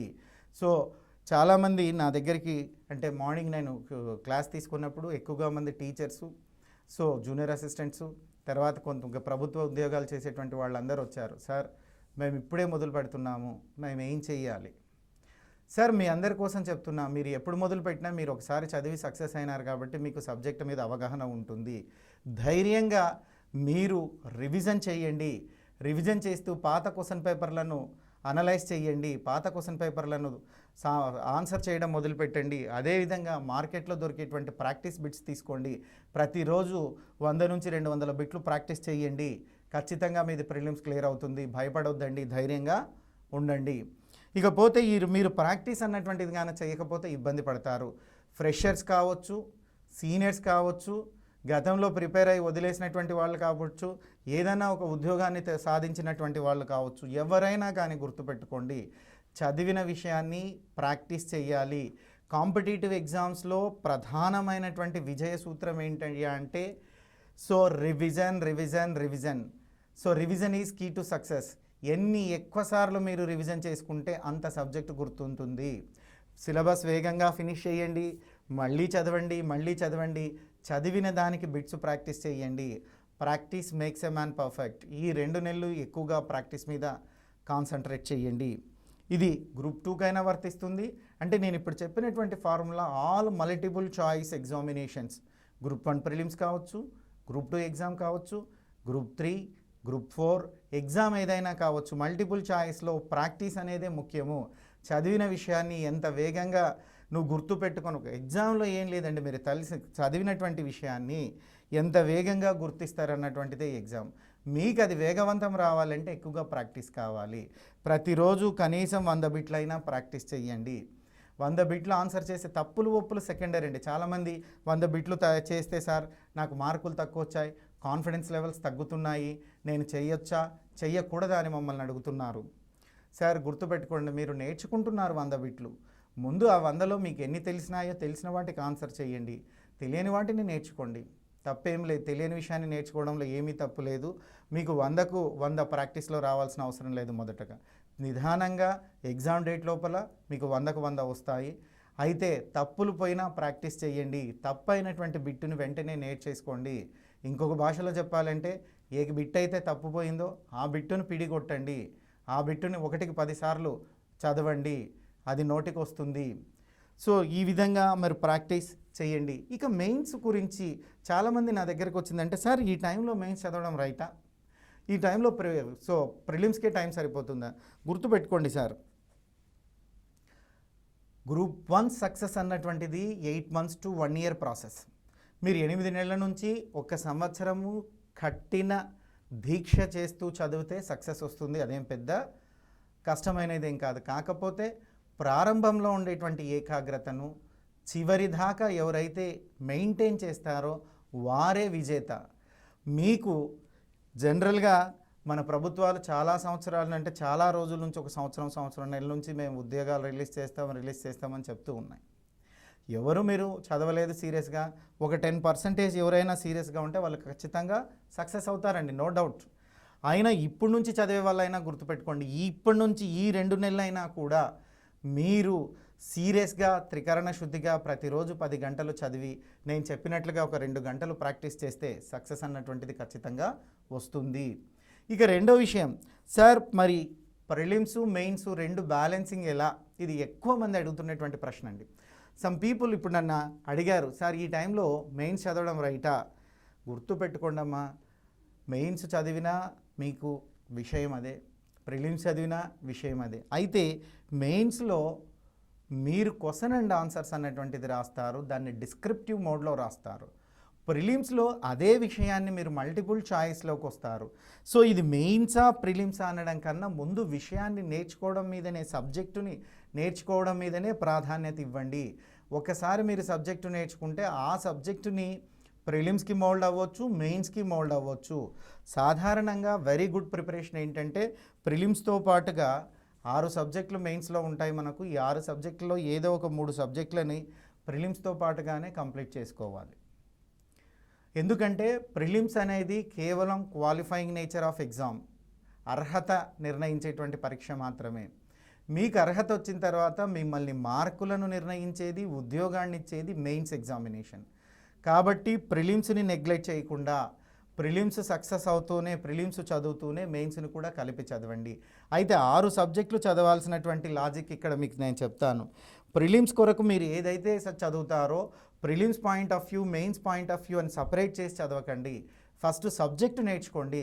సబ్జెక్టు నేర్చుకున్న తర్వాత మెయిన్స్ క్వశ్చన్ అండ్ ఆన్సర్స్ ఎలా రాయాలి, సో ఫ్యాకల్టీస్ని వాళ్ళ దగ్గర దానికి సంబంధించినటువంటి సూచనలు, సలహాలు తీసుకోండి. అదే అంశాన్ని ప్రిలిమ్స్ పాయింట్ ఆఫ్ వ్యూలో రాస్తే ఎలా, మల్టిపుల్ చాయిస్ పాయింట్ ఆఫ్ వ్యూలో ఎలా అన్న దాన్ని ప్రాక్టీస్ చేయండి. సో చెప్తే వినడం కన్నా ప్రాక్టీస్ చేస్తే మీకే అనుభవం అవుతుంది. ప్రిలిమ్స్లో ప్రాక్టీస్ చేయండి. మెయిన్స్ ఎగ్జామ్ అన్నటువంటి దాంట్లో రైటింగ్ అనేది చాలా చాలా ఇంపార్టెంట్. మెయిన్స్ సక్సెస్ ఫార్ములా గుర్తుపెట్టుకోండి: వేగవంతం, ఖచ్చితత్వం, అక్యురసీ అండ్ స్పీడ్నెస్. ఎవరికైతే వేగవంతం, ఖచ్చితత్వం ఉంటాయో వారికే సక్సెస్ అన్నటువంటిది అందుతుంది. ఆ పీపుల్ మాత్రమే సక్సెస్ అవ్వడానికి అవకాశం ఉంటుంది. ఈ 2 అంశాలను మీరు మర్చిపోవద్దండి. అందుకోసమే ప్రిలిమ్స్ కోసం మీరు ఎలా అయితే డైలీ 2 గంటలు బిట్స్ ప్రాక్టీస్ చేయమని చెప్తున్నానో, మెయిన్స్ కోసం 1 గంట కేటాయించండి. మెయిన్స్ కోసం, మెయిన్స్లో రైటింగ్ కోసమే 1 గంట కేటాయించండి. మిగతా సబ్జెక్ట్ అంతా ఒకటే, ప్రిలిమ్స్కైనా మెయిన్స్కైనా విషయం ఒకటే. ప్రజెంటేషన్లో మాత్రమే తేడా ఉంటుంది. మెయిన్స్లో వేగవంతానికి ఎక్కువగా ప్రాధాన్యత ఇస్తున్నారు కాబట్టి 1 గంట మెయిన్స్ రైటింగ్ ప్రాక్టీస్ చేయండి. 2 గంటలు ప్రిలిమ్స్ బిట్స్ ప్రాక్టీస్ చేయండి. ఈ 3 గంటలు అన్నటువంటివి మీ ప్రిపరేషన్లో కంపల్సరిగా ఉంచండి. మీరు ఏ సబ్జెక్ట్ చదివినా, ఏ పుస్తకం చదివినా, ఏ చాప్టర్ చదివినా ఆ చాప్టర్కి సంబంధించినటువంటి బిట్స్ని ప్రాక్టీస్ చేయండి. ఆ చాప్టర్ మీద గ్రూప్ 1లో మెయిన్స్ తరహాలో ప్రశ్న ఎలా వస్తుంది రాసుకొని దాన్ని ప్రాక్టీస్ చేయండి. ఖచ్చితంగా గంటలో 5 క్వశ్చన్స్ రాస్తున్నామా లేదా, 12 నిమిషాల వ్యవధిలో 150 పదాలను, 150 నుంచి 200 పదాలను రాస్తున్నామా లేదా అన్నటువంటి దాని మీద ఫోకస్ పెట్టండి. సో ఈ ఫోకస్ అనేది మీకు చాలా చాలా ఇంపార్టెంట్. నెక్స్ట్ విషయం మాట్లాడతా. సమ్ ఆఫ్ మై స్టూడెంట్స్, నా విద్యార్థులు అడుగుతున్నారు, సార్ బుక్స్ ఏం చదవాలండి, మెయిన్స్కి ఏం బుక్స్ చదవాలి, ప్రిలిమ్స్కి ఏం బుక్స్ చదవాలి, ఎకానమీకి అంటున్నారు. సో వెరీ గుడ్ క్వశ్చన్ అండి. సార్ గుర్తుపెట్టుకోండి, ముందుగా 2 సర్వేలు, 2 బడ్జెట్లు, సో ప్రభుత్వ విధానాలు చదివేయండి. దీనికి కావాల్సి మీరు బయట పుస్తకాలు ఏమీ చదవాల్సిన అవసరం లేదు. ప్రభుత్వమే అధికారికంగా బుక్స్ ఇచ్చింది. ఇంకా socio economic survey of Telangana విషయానికి వస్తే ఇంగ్లీష్లో చక్కగా తెలంగాణ గవర్నమెంటే పుస్తకం రిలీజ్ చేసిందండి. చాలా సింపుల్ లాంగ్వేజ్ ఉంది అందులో, మీకు ఈజీగా అర్థమవుతుంది. గ్రూప్ 1 స్టాండర్డ్ ఉండేటువంటి వాళ్ళు, గ్రూప్ 1 సక్సెస్ అయ్యేటువంటి వాళ్ళు ఆ మాత్రం ఇంగ్లీష్ని అర్థం చేసుకోగలరు. అదేం పెద్ద డిఫికల్ట్గా లేదు. ఆ పుస్తకం చదవండి. సో తెలంగాణ ప్రభుత్వం ఇచ్చినటువంటి సర్వే పుస్తకాన్ని మీరు ఒకసారి చదవండి. దీన్నే కొన్ని ప్రైవేట్ సంస్థలు తెలుగులోకి ట్రాన్స్లేట్ చేశాయండి. మీరు ఒకసారి ఇంగ్లీష్లో చదివి ఆ తెలుగులో ఉండేటువంటి బుక్ చదవండి, క్లియర్గా మీకు అర్థమవుతుంది. ఇక మెయిన్స్ పాయింట్ ఆఫ్ వ్యూ కావచ్చు, ప్రిలిమ్స్ పాయింట్ ఆఫ్ వ్యూ కావచ్చు, సర్వే 2 పుస్తకాలు, బడ్జెట్ అఫీషియల్లీ గవర్నమెంట్ రిలీజ్ చేసినటువంటి వాటినే చదవండి. పథకాలకు మంచి పుస్తకం మార్కెట్లో ఏది ఉంటే అది చదవండి. దీనికి ప్లానింగ్ కమిషన్ సైట్ కూడా చాలా ఉపయోగపడుతుంది. ప్లానింగ్ కమిషన్ సైట్ చదవండి. సో ప్లానింగ్ కమిషన్ సైట్ చదవండి. ఇక ఎకానమీలో ఎప్పుడు కూడా ఆల్వేస్ కరెంట్ ఎకానమీ అన్నటువంటి రోల్ ఎక్కువగా ఉంటుందమ్మా. ఆ కరెంట్ ఎకానమీ రోల్ మీద కూడా కాన్సన్ట్రేట్ చేయండి. ఇకపోతే గ్రూప్ 1లో ఈ విధమైనటువంటి సాధన చేయండి. ఈ 2 నెలలు చాలా చాలా ముఖ్యం. ఈ 2 నెలలు మీరు 3 గంటలు ప్రాక్టీస్ కోసమే కేటాయించండి. 2 గంటలు ప్రిలిమ్స్ బిట్స్ ప్రాక్టీస్ చేయండి. 1 గంట మెయిన్స్ రాతను, అంటే చూచి రాత కావచ్చు, చూడకుండా రావచ్చు, మీరు 10 నిమిషాల్లో 150 పదాల నుంచి 200 పదాల మధ్య రాసే వేగాన్ని అందుకోవడానికి ప్రయత్నం చేయండి. ఇది కేవలం ప్రాక్టీస్ వల్లనే వస్తుందండి. చాలామంది విద్యార్థులు ఒక అపోహలో ఉంటారు. నేను ఈరోజు ఈ సాక్షి ఛానల్ ద్వారా మీకు నేను దాన్ని క్లియర్ చేస్తున్నా. నాకు సబ్జెక్టు బాగా వస్తుంది, నేను ప్రాక్టీస్ చేయాల్సిన అవసరం లేదు, ఎగ్జామ్ హాల్లో రాయగలను అంటారు. అది తప్పండి. ముందు ఇక్కడ రాసి చూసుకోండి. నిజంగా మీరు 10 నిమిషాల్లో 150 పదాల నుంచి 200 పదాల మధ్య రాయగలుగుతున్నారా? సో ఆ మాటలతో చెప్పినంత సులభం కాదు. ఎందుకంటే ఎంత వేగంగా రాస్తారో అంత మంచిగా మీరు అన్ని క్వశ్చన్స్కి ఎక్కువగా ఆన్సర్ రాస్తారు. వేగం ఒక్కటి ఉంటే సరిపోదు, దానికి ఖచ్చితత్వం అన్నటువంటిది ఉండాలి. రెండుని జోడిస్తేనే మెయిన్స్ పరీక్ష అన్నటువంటిది సక్సెస్ అవుతారు. ఇక గ్రూప్ 2 విషయానికి వస్తా. గ్రూప్ 2 విషయం కూడా అప్పుడో ఇప్పుడో నోటిఫికేషన్ అనేటట్లుంది. నోటిఫికేషన్ కోసం ఎదురు చూడొద్దండి. అది ప్రభుత్వం పని. ఆ ప్రభుత్వం నోటిఫికేషన్ ఇస్తుంది, ఏదో ఒక రోజు ఇస్తుంది, ఏదో ఒక రోజు ఎగ్జామ్ పెడుతుంది. ఆల్రెడీ మీకు ఏ క్షణాన్నైనా ఇవ్వచ్చు. మరి గ్రూప్ 2 అండ్ 3కి ఒక 4th పేపర్ తప్ప రిమైనింగ్ పేపర్స్ అన్నీ కామన్గా ఉంటాయి. రెండింటిలో కామన్గా ఉండేటువంటి పేపర్ ఏంటయ్యా అంటే ఎకానమీ. ఇక్కడ కూడా ఎకానమీ 150 మార్క్స్కి ఉంటుంది. సో అయితే గ్రూప్ 1లో అయితే 3 గంటల సమయం ఉంటుంది, గ్రూప్ 2లో అయితే 2.5 గంటల సమయం మాత్రమే ఉంటుంది. గ్రూప్ 2లో అయితే 2.5 గంట సమయం ఉంది. గ్రూప్ 2 అభ్యర్థులు ముఖ్యంగా గుర్తుపెట్టుకోండి, ఈ రోజు నుంచి మీరు ఏం చదివారో గతమండి, ఈ రోజు నుంచి అయినా మీరు సీరియస్గా చదవండి. ఖచ్చితంగా సక్సెస్ అయ్యే విధంగా మీరు ప్లాన్ చేసుకోవాలా. ఎకానమీ సబ్జెక్టులో అంటే మీరు ఫస్ట్గా ఓన్గా ఓపికతో నోట్స్ రాయడం మొదలుపెట్టండి. ముందుగా ఒక 1 వీక్ టు 10 డేస్ మధ్యలో ఎకానమికల్ టర్మినాలజీకి కేటాయించండి. ఆర్థిక పరిభాషా పదం మీద అవగాహన పెంచుకోండి. గ్రూప్ 2లో మరికొంత ఎక్కువగా దీని మీద ప్రశ్నలు అడుగుతారు. ఒక పదం అర్థము, నిర్వచనము. For example per capital income అంటారండి, తలసరి ఆదాయము అంటున్నారు. ఈ తలసరి ఆదాయం అంటే ఏంటి? తలసరి ఆదాయాన్ని ఎలా నిర్వచిస్తారు? తలసరి ఆదాయాన్ని బేస్ ఇయర్ అంటే బేస్ ఇయర్ ప్రైజెస్ అంటారు. అంటే ఆధారిత సంవత్సరంలో ఎందుకు కొలవాలి?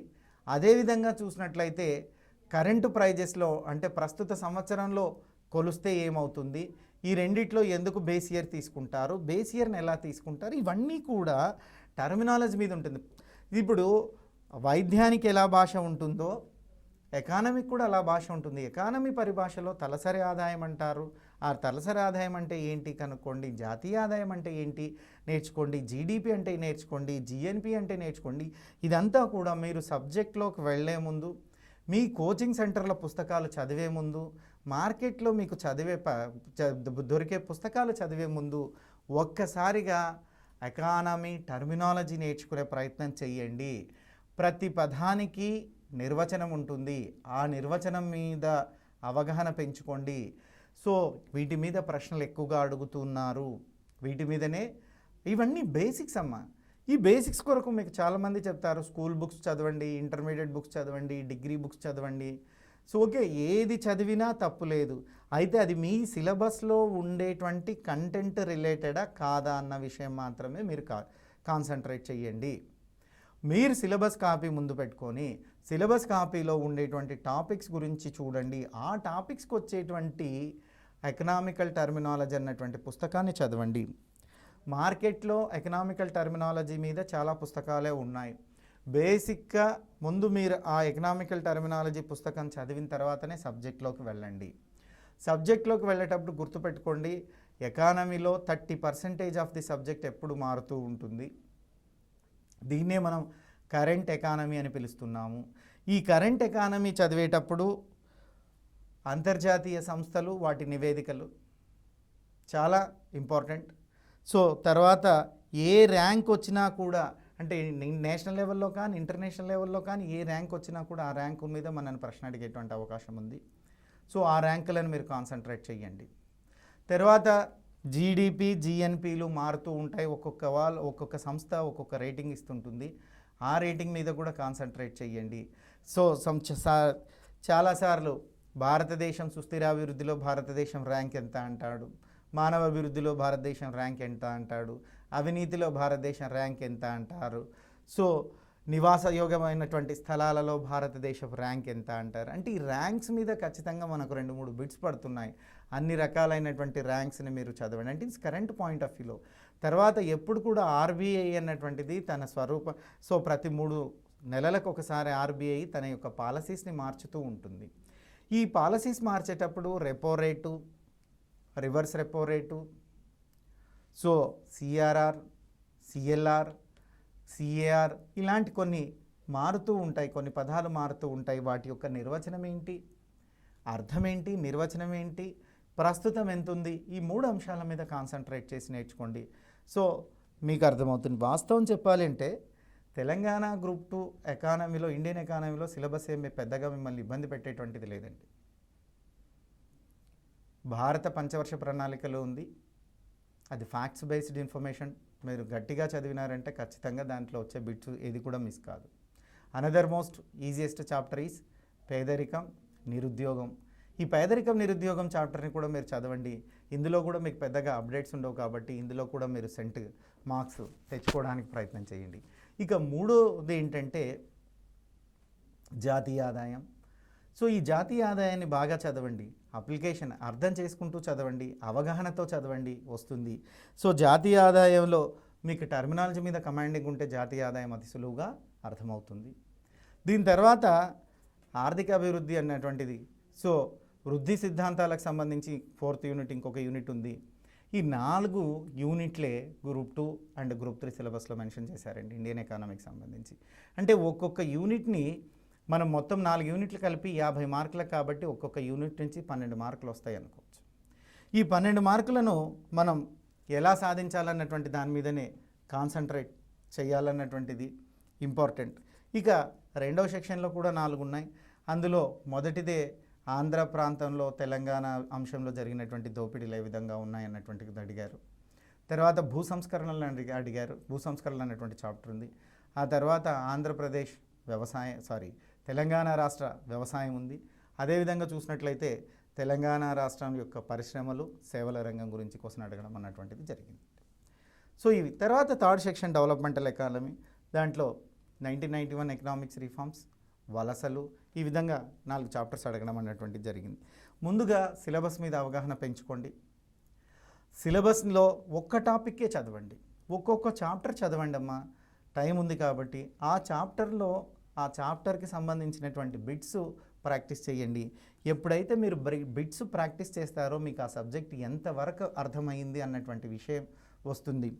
గ్రూప్ 2కి గ్రూప్ 3కి పెద్దగా తేడా ఏమీ లేదండి ఎకానమీ విషయంలో, ఎందుకంటే సేమ్ సిలబస్. 3 అయినా ఎకానమీ అదే సిలబస్ ఉంది, 2 అయినా అదే సిలబస్ ఉంది.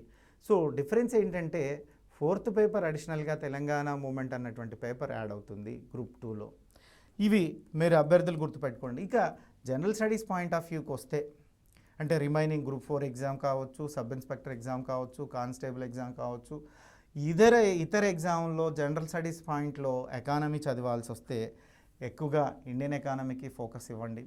అందులో కూడా ఎకానమీలో ఎప్పుడు కరెంట్ రిలేటెడ్ క్వశ్చన్స్ ఎక్కువగా అడుగుతారు కాబట్టి మీరు దానికి సంబంధించినటువంటి సోషో ఎకనామిక్ సర్వే, బడ్జెట్ చదవండి. 2 అంటే భారతదేశం యొక్క సోషో ఎకనామిక్ సర్వే, భారతదేశం యొక్క బడ్జెట్, తెలంగాణ యొక్క socio economic survey, Telangana budget, Telangana పాలసీసు, Telangana schemes, వీటి మీదనే మీకు ఎక్కువగా క్వశ్చన్స్ అడుగుతారు. అంటే 150 మార్క్స్కు కాకుండా, అంటే గ్రూప్ 2 గ్రూప్ 3 కాకుండా మిగతా అన్ని ఎగ్జామ్స్ కూడా ఇండియన్ ఎకానమీ చదువుతూ ఎవరైతే ఈ సోషో ఎకనామిక్ సర్వేలు 2 బడ్జెట్లు చదివి, పథకాలను చదివి, పాలసీస్ని చదువుతారో వాళ్ళు మంచి స్కోర్ తెచ్చుకునేటువంటి అవకాశం ఉంది. మళ్ళీ చెప్తున్నా, గుర్తుపెట్టుకోండి, ఎకానమీ చదవడం ఎంత ముఖ్యమో ప్రాక్టీస్ చేయడం కూడా అంతే ముఖ్యము. చదివిన దాన్ని మీరు రాసే ఎగ్జామ్ మల్టిపుల్ చాయిస్ ఎగ్జామ్ అయితే బిట్స్ ప్రాక్టీస్ చేయండి. సో లేదు డిస్క్రిప్టివ్ మోడ్ అయితే ఆ అంశాన్ని డిస్క్రిప్ట్ మోడ్లో ఎలా రాయాలన్నటువంటి దాన్ని ప్రాక్టీస్ చేయండి. గుర్తుపెట్టుకోండి, అభ్యర్థులందరూ కూడా కాన్సంట్రేషన్ లెవెల్స్ ఎవరైతే ప్రారంభంలో ఉండేటువంటి శ్రద్ధ, ఆసక్తిని చివరి దాకా మెయింటైన్ చేస్తారో వారికే సక్సెస్ వస్తుంది. మరి ఈరోజు చూసినట్లయితే మన సాక్షి ఎడ్యుకేషనల్ ఛానల్ వంటి వారు సాక్షి పేపర్లో బిట్స్ ఇవ్వడం అన్నటువంటిది జరుగుతుంది. అదేవిధంగా సైట్లో కూడా articles, previous questions, so bits అన్నీ పెడుతున్నారు. ప్రాక్టీస్ చేయండి అమ్మా. ఎక్కడ బిట్ దొరికినా ప్రాక్టీస్ చేయండి. అది ప్రైవేట్ పబ్లికేషన్స్ కావచ్చు, ఇంకోటి కావచ్చు. ముందు బిట్టుకు మీరు ఆన్సర్ చేయగలుగుతున్నారా లేదా అని ప్రాక్టీస్. రివిజన్. మిమ్మల్ని ఉద్యోగస్తులు చేసేటువంటి ఏకైక మంత్రం ఏంటయ్యా అంటే ప్రాక్టీసు రివిజను. చదవాలా, కాన్సెప్ట్ నేర్చుకోవాలా, కాన్సెప్ట్ మీద బిట్లు ప్రాక్టీస్ చేయాలా, ఇది మర్చిపోకుండా కొరకు రివిజన్ చేయాలా. సో ఇదే సూత్రాన్ని పాటించండి. ఒక విషయం గుర్తుపెట్టుకోండి అమ్మా, సక్సెస్కి ఫెయిల్యూర్కి ఉండేటువంటి చిన్న తేడా ఏంటంటే ఏకాగ్రత. సక్సెస్ అయిన క్యాండిడేట్స్ ప్రారంభంలో ఉండేటువంటి ఇంట్రెస్ట్ని, ప్రారంభంలో ఉండేటువంటి ఏకాగ్రతను చివరి దాకా మెయింటైన్ చేస్తారు. చివరి దాకా అంటే ఏంటంటే ఎగ్జామ్ హాల్ నుంచి బయటికి వచ్చే రోజు దాకా. ఫెయిల్యూర్ అయ్యే స్టూడెంట్స్ ఏం చేస్తారంటే స్టార్టింగ్లో 3 వచ్చినప్పుడు బాగా చదివి, సో 3 లేనప్పుడు అసలే చదవకపోవడం, మళ్ళీ 3 వచ్చినప్పుడు పీక్గా చదవడం, ఎక్కువ గంటలు చదివినప్పుడు మళ్ళీ చదువుకు 3 వచ్చినప్పుడు చదవకపోవడం అన్నటువంటిది చేస్తారు. అది మంచిది కాదు. ఆ అలవాటు ఉంటే మానుకోండి. ఏమి జరిగినా, ఇంకా మీ మాటల్లో చెప్పాలంటే ఉరుములు ఉరిమినా, నిప్పులు చెరిగినా రోజుకి 10 గంటలు చదవాలా, 8 నుంచి 10 గంటలకు చదవాలన్నటువంటి మీ దీక్షను మీరు ఎటువంటి పరిస్థితుల్లో వదలకండి. మొక్కువోని దీక్ష ఉంటేనే సక్సెస్ అనేటువంటిది వస్తుంది. నాకు తెలుసు మీకు అందరికీ బలమైన కోరిక ఉందని. మరి ఈ బలమైన కోరిక ఒక్కటి ఉంటే సరిపోదు. ఈ బలమైన కోరికను తీర్చుకోవడానికి మీరు అన్వేషించే మార్గాలేంటి? దీనికోసం మిమ్మల్ని మీరు కొన్నాళ్ళు ఆనందాలను త్యాగం చేయండి. కేవలం చదువుకు మాత్రమే బైండ్ అవ్వండి. ప్రతిరోజు 10 గంటలను చదువు కోసమే కేటాయించండి. చాలామంది ప్రణాళికలను రచించుకుంటారు, సో ఇంప్లిమెంట్ చేయడంలో ఫెయిల్యూర్ అవుతుంటారండి. మీరు ముఖ్యంగా గుర్తుపెట్టుకోండి, ప్రణాళిక రచించినంత మాత్రాన విజయం రాదు. మీరు అనుకున్నటువంటి ప్రణాళికను తూచా తప్పకుండా ఆచరించి అమలు పరిచినటువంటి రోజే విజయం వస్తుంది. విజేతలందరూ కూడా మీకన్నా గొప్పవారేమీ కాదు. మీలాగా సర్వసాధారణంగా ఎన్నో దెబ్బలు తిని, సో రాటు తేలి విజయాన్ని సాధించినటువంటి వారే. ప్రయత్నం చేస్తే పోయేది లేదు మిత్రమా, సోమరితనం తప్ప. సో మన ఛానల్ వారు మీకు అండగా ఉన్నారు, ప్రభుత్వం వారు అండగా ఉన్నారు, మాలాంటి ఫ్యాకల్టీస్ అండగా ఉన్నారు. ఏ సమస్య ఉన్నా మీకు అందరూ తీర్చడానికి సిద్ధంగా ఉన్నారు. అయితే మీలో మీకు కావాల్సింది సాధించాలన్నటువంటి తపన, సాధించాలన్నటువంటి స్ఫూర్తి, మిమ్మల్ని మీరు ఉద్యోగస్తులుగా చూసుకునాల్సినటువంటి సో ఆ స్ఫూర్తి, ఆ జీల్ అనేటువంటిది లేకపోతే కష్టమండి. గుర్తుపెట్టుకోండి, తెలంగాణ విద్యార్థులందరికీ ఒకటే ఒక మనవి, బంగారు తెలంగాణ రావాలి అంటే ఎక్కడి నుంచో రాదు. ప్రతి విద్యార్థి కష్టపడి చదివి ప్రయోజకుడయి ఉద్యోగాన్ని సాధిస్తే అదే బంగారు తెలంగాణ. మరి బంగారు తెలంగాణకు మీరు సైతం కష్టపడండి. మీ సోమరితనాన్ని మానండి, కష్టపడి చదవండి. దానికోసం ప్రభుత్వంతో సహా టీవీ ఛానళ్ళు, మా సాక్షి వాళ్ళు, మేము అందరం సిద్ధంగా ఉన్నాము. ఖచ్చితంగా మీరు విజయాన్ని సాధిస్తారు మిత్రమా. అయితే గుర్తుపెట్టుకోండి, విజయం ఎప్పుడూ సోమరులను వరించదు. మీలో ఉండేటువంటి సోమరితనాన్ని కట్టిపెట్టి ఈ రోజు నుంచి చదవడం ప్రారంభించండి. ప్రతిరోజు 10 గంటలు చదవండి. ఈ 10 గంటల్లో 3 గంటలు ప్రాక్టీస్ చేయండి. 2 గంటలు బిట్స్ మాత్రమే ప్రాక్టీస్ చేయండి. గ్రూప్ 1 రాసేవాళ్ళు 1 గంట మెయిన్స్ రైటింగ్ ప్రాక్టీస్ చేయండి. ప్రాక్టీస్, ఇది సక్సెస్. దీనికోసం ఛానల్లో ఇంకా చాలా అంశాలు ఉన్నాయి. మనం మళ్ళీ ఎపిసోడ్లో కలుద్దాం. ఒక విషయం అయితే గుర్తుపెట్టుకోండి, మళ్ళీ అవకాశాలు రావు. వచ్చినటువంటి ఈ అవకాశాన్ని ఎవరైతే గట్టిగా ఒడిసి పట్టుకుంటారో వారే విజేతలు అవుతారు. మీరందరూ సక్సెస్ కావాలని కోరుకుంటూ మీ Phaneeshwar, senior economy faculty, Sahasra IAS study circle. Thank you.